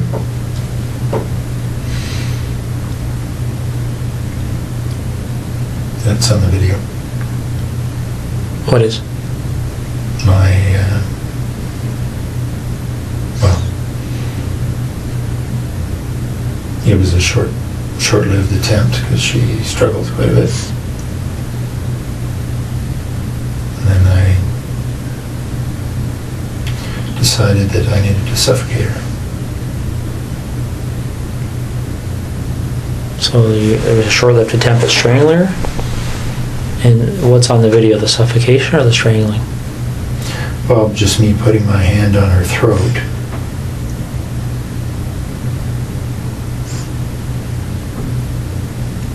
And then her responding, you know, no surprise, very aggressively. Okay. Any videos of the suffocation part or pictures of that? Now, you mentioned that you brought the rope with you. Where did the duct tape come from? I brought it. Okay. And what did you do with it afterwards? I think it stayed in Tweed.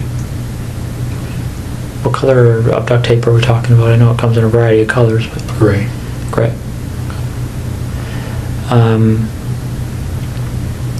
So before the suffocation, obviously, how long do you think you were with her from the point, well, how long do you think you were in that house from the point you went in that window to the point you left? Probably 4 hours. Okay. So, correct me if I'm wrong, did you say you got there at 11? Or around 11? I think that's right. Okay. So you left around 3 in the morning? Well, I was in the basement for quite a while before she came down. Right? She wasn't going to bed. So I was probably in the basement for 30, 40 minutes. Okay. So by the time she saw me, it was probably closer to midnight. All right. But I didn't have a watch on, so I'm not sure. Any gloves? I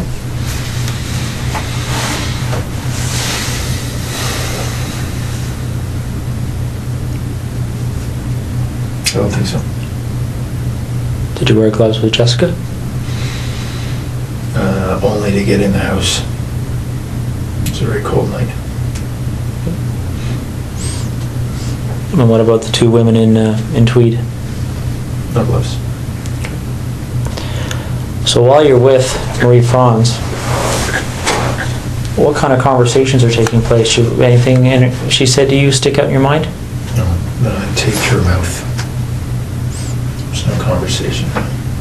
Okay. When did you tape her mouth? As soon as I got her up to the bedroom, And why did you decide to do that? because she was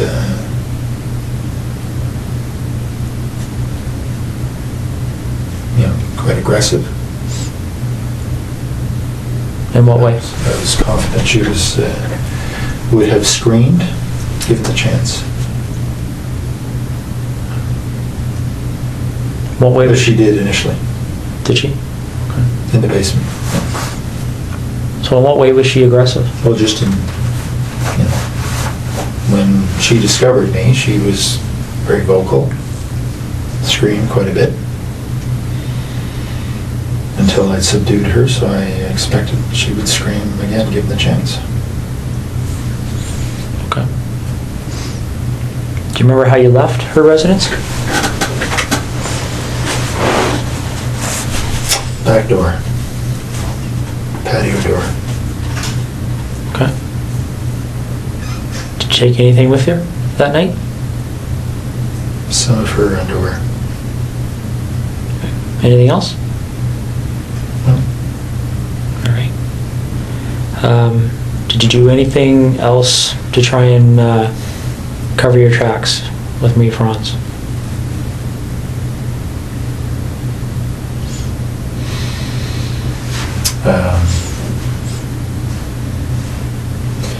Well, I had turned off my BlackBerry before I left Trenton. Other than that, no. Do you remember trying to destroy any kind of evidence there, or anything you thought may have produced evidence or anything? Oh, I took her sheets off the bed and ran them through the laundry. Like the laundry where? In her house. Okay. Did you run them completely through? Did you wait for it to finish, or? No, I just put them in and put a whole bunch of bleach in and let it go. Okay. So the night you went to her house and got there at 11, you came from where? Like you said, you left Trenton. You Yeah. turned off your BlackBerry. You talking about the base, or are you talking about where did you leave to go to her house? Well, no, I just turned off my BlackBerry before I left the Trenton area. I would have left from the base after work. All right. What time do you think you turned your BlackBerry off? Well, it's only a half-hour drive to Brighton, so, you know, probably in the 9:30 range. Do you remember what time you would have turned it back on? And I was back on the 401 heading to Ottawa the next morning. What time would that have been? So, 6 plus or minus 30 minutes. Okay. So you leave her house 3-ish. No, I think it was later than that, so the 4 hours obviously was, I think I went in about 11, was in the basement for quite a while. Probably left her house closer to 4:30, somewhere there. Okay. And where do you go? I drove to Ottawa. Straight to Ottawa? Yeah. Did you go by your house in Tweed or anything, or did you just go straight? No. Remember what route you took? Yeah. 401, but from her place, I think I went straight north on whatever the road is that goes straight through Brighton up to the 401, hit the 401 and headed east. Okay. And so you're going to, what's the meeting you're having that day in Ottawa? Remind me. It's a meeting on the C-17 acquisition project. Okay. And who ran that meeting? The project manager, Miss Sue Hale. Okay. Is that the only meeting around that time period you would have went to on that issue with Sue Hale? Hmm? There wasn't like a weekly meeting or anything like that? Okay. No, this is sort of a quarterly. All right. So the night the night this happened, where did you park that night? As I said, across the gravel little roadway, it's probably the same road. Okay. Similar location to the first night? Yep. All right. Same vehicle? Yeah, truck. Okay. All right. Okay, let's talk about seeing as we're going backwards in time here, why don't we talk about the second incident in Tweed? With Laurie Masakai, one that's at 76 Cozy Cove.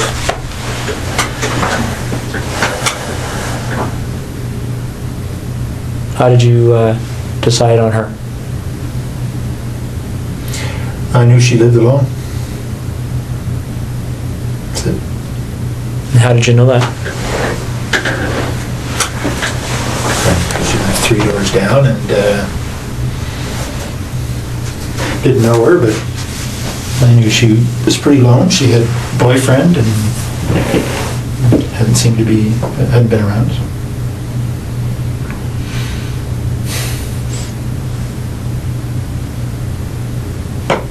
You know,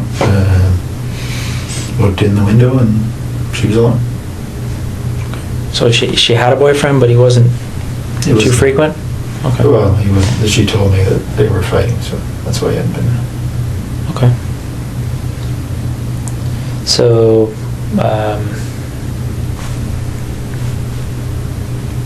did you look in her house before the night that this incident happened, or when did you do that? I had been in within the week, probably a couple of nights earlier. What did you do that night? I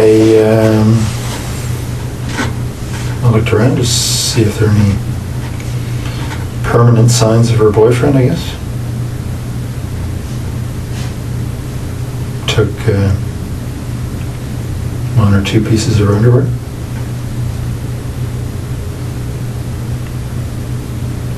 That's all. Okay. So the night you go there, when the incident happens, do you remember what time that was? It was pretty late. I probably got into the house around midnight. She was asleep on the couch. Well, I didn't know that, but I knew she was in there. And how'd you get in, sorry? Window in the back of the house. There's a little sunroom. Was it just something you had to slide, or how did you I had to get that? remove the screen and slide it up. Okay.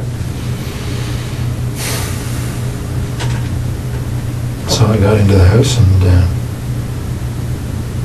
she was asleep in front of the TV.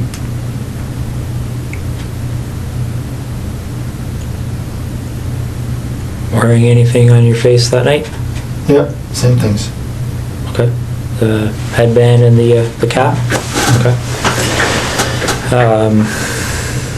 What kind of clothes did you have on? Just dark sweatshirt or pants. Right. So she's asleep on the couch, you're in there, and then what happens? We have been through this, eh? I know. I struck her with the flashlight, thinking it would knock her out. It didn't. We struggled. I subdued her. Took some pictures. Left. It's probably in the house about 2.5 hours. It's a pretty short description for 2.5 hours. Well, we talked. I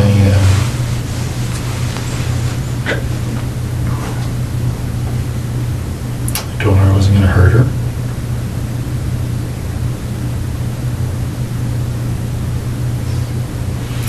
I told her that there were other guys in the house robbing her.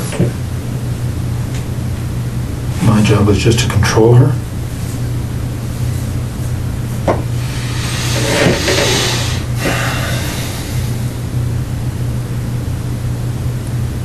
What did she say to that? She was scared. Worried she was going to be seriously hurt. Did she say that, or did you just assume that? No, she said that. She was...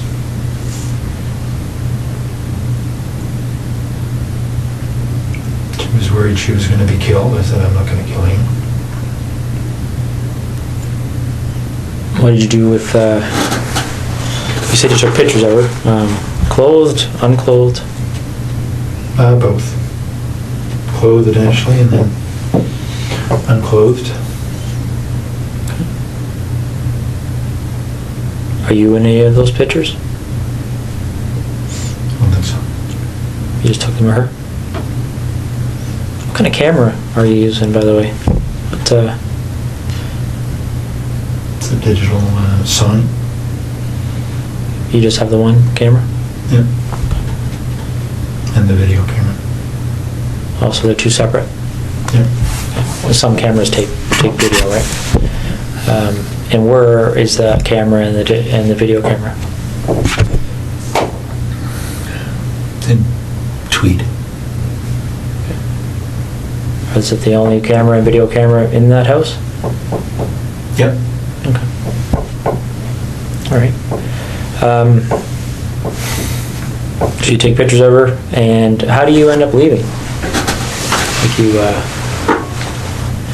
I just told her to, I don't know, count or wait for a number of minutes before she called the police. okay. And did you leave immediately, or did you stay there for a while? Oh, no, I left. See what she was going to do, or? I left. And where do you go? Home. Straight home? Mhm. Okay. Did you wait to see if the police showed up or anything, or? No. Well, I mean, it's, So what did you do when you got a home? couple hundred feet. I went to sleep. Okay. And what did you do the next day? Went to work. Normal time. Okay. A couple hours later.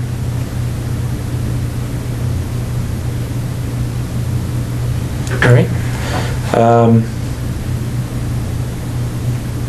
Do you remember how her clothing was removed?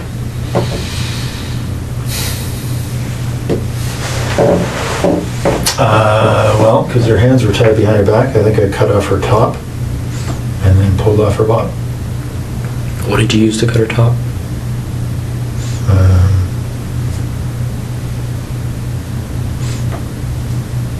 I can't remember if it was a knife or like a folding X-Acto knife or Leatherman or one of the two.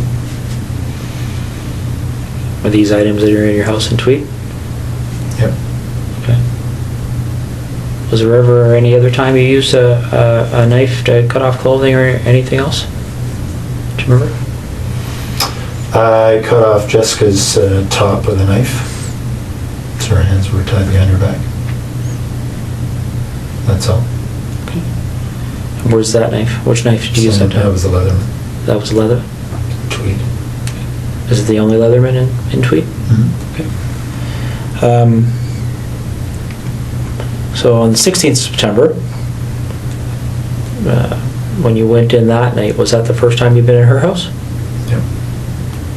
Okay. And why her? Just because I'd seen her and she was cute. That's it. Okay. So there was no,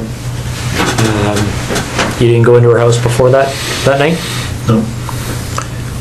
All right. So you go in, and how'd you get into her house?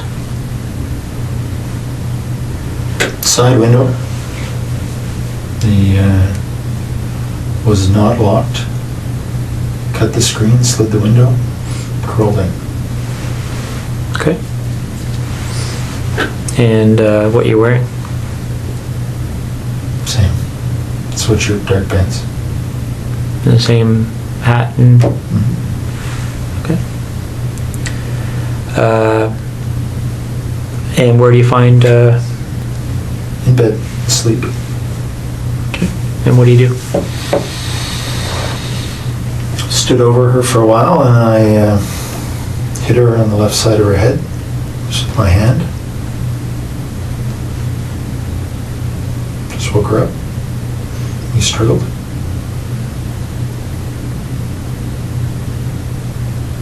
You know, I just lay on her.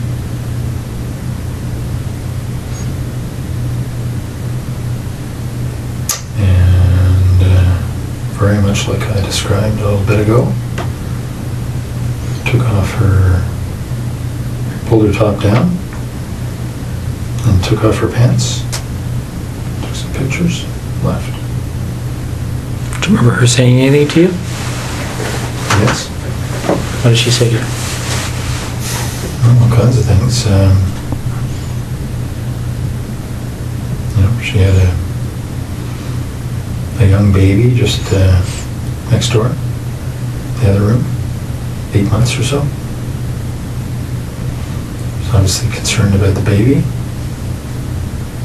concerned for herself. I assured her I was not going to hurt her. Physically, anyway.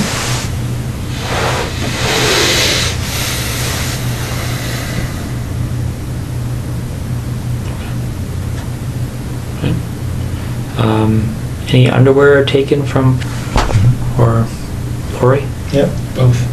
And where would they be located? In Tweed.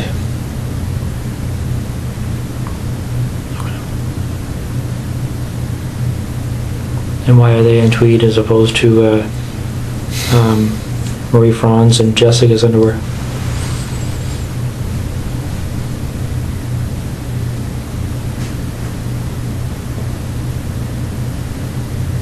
I don't know. Do you remember how much of their underwear you took?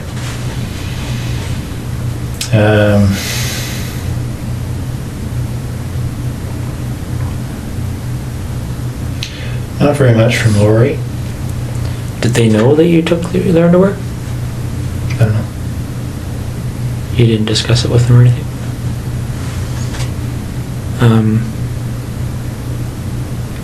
So where in Tweed would their underwear be?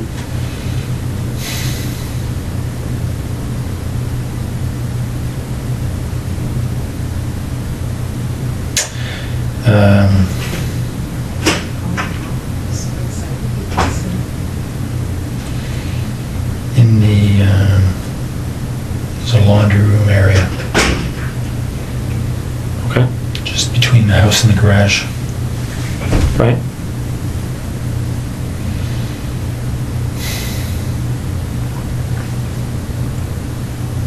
So where in that laundry room area would they be kept? There's a cupboard up top. They're in a duffel bag. What's the duffel bag look like? It's a green army duffel bag. Are they all in the same duffel bag? Is there anything else in that duffel bag? Just underwear. Okay.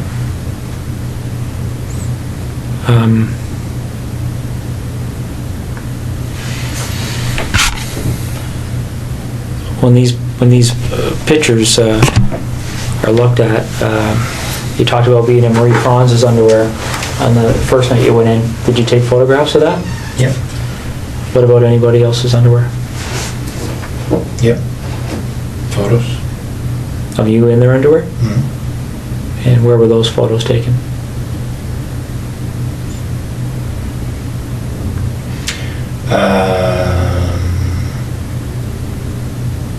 Well, sometimes in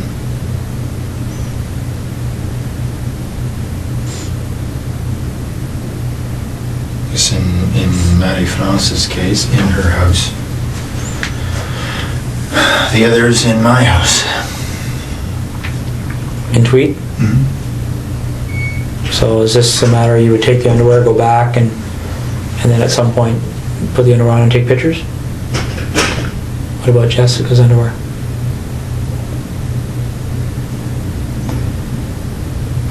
She's only her, right? So you don't have pictures of you and her underwear? No. All right.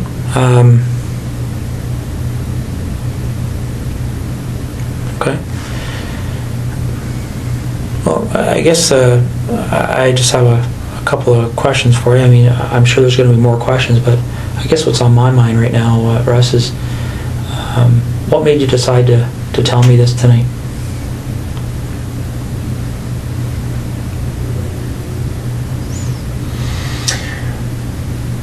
Mostly to make my wife's life easier. Is what you've told me tonight the truth? Yeah.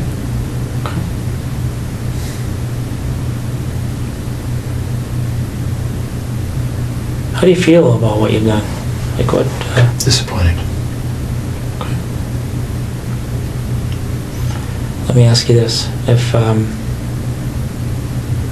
this didn't come to the point it's at right now, if for whatever reason you didn't end up on our radar, so to speak, do you think it would have happened again?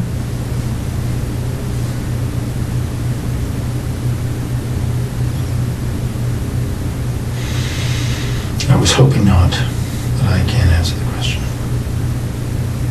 Okay. Not too much here, Russ, just a few details that I wanted to cover off, and specifically dealing with Marie France. In the basement of her house, there's a hole in the drywall.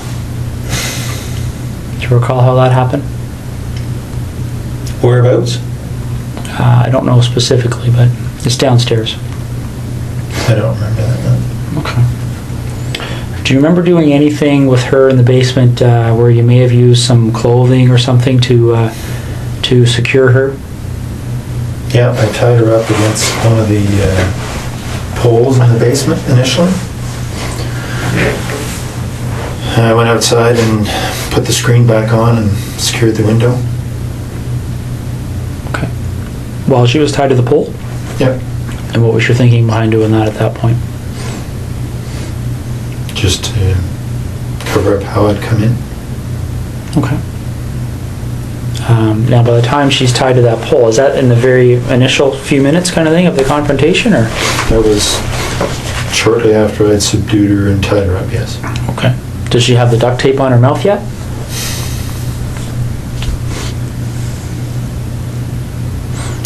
I think probably. Okay. The pictures will show it. All right. Now, in the upstairs bathroom, by her bedroom, there's, looks like something's occurred in there. Do you remember that? Yep. What happened there? She had passed out on the bed, and I had gone to look out the front window, see if anybody was coming. And she got up and closed the bedroom door and raced into the bathroom trying to get somebody's attention. But her mouth was taped and her hands were tied. Okay. And what did you do as a result of that? Well, I just got in and subdued her again and got her back into the bedroom. Didn't do anything, just regain control of her. Okay. If I remember correctly, there's a bit of blood in there. Do you know where that blood would have, how that would have occurred? All the blood was from the initial hits as I was trying to subdue her. Okay. Her skin breaking with the blows to her head. Okay. Do you recall blood being in the bathroom? No, actually, I didn't have the light on in there, but it doesn't surprise me. Okay. There's a pair of underwear and some socks on the floor of that bathroom that belonged to her. Do you remember how they got there? Do you remember seeing them? See them. No. What do you recall doing to her breasts? It's pretty clear that there was something happened to her breasts. Do you remember what that might have been? No, I certainly touched her breasts. I didn't do anything to hurt them. I remember that. No. Okay. All right. Well, Russ, Now, when I suffocated her, she was on her front, so may have been something there. But what do you mean? well, she was lying on the floor in the bedroom as I suffocated her, and obviously struggled. May have been in there that something happened, but I didn't do anything specific to her breasts. Okay. So when you suffocated her, that's when you had the duct tape over her mouth and nose, Mm-hmm. and that's on the floor. Yeah. And then what happens after that?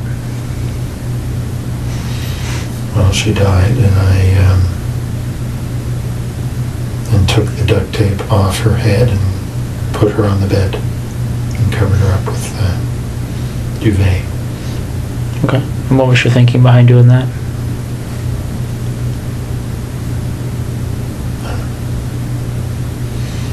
Nothing really. Okay. As you might expect here, Russ, certainly even now, one of the Ottawa investigators mentioned to me that there's a number of incidents that have gone unsolved over the years. Can I was going to get into that. Can I go to the washroom quickly? Yeah, I can get somebody to take you to the washroom. Okay. After 10 hours of interrogation, Colonel Russell Williams confessed to everything. He led police to Jessica Lloyd's body, hidden in the woods, just as he described. He admitted to murdering Corporal Marie-France Comeau, a military flight attendant who worked under his command. He confessed to 2 violent sexual assaults and 82 break-ins across Ontario. On October 18, 2010, Russell Williams pleaded guilty to all charges: 2 counts of first-degree murder, 2 counts of sexual assault, 2 counts of forcible confinement, and 82 counts of breaking and entering. He was sentenced to life in prison without the possibility of parole for 25 years.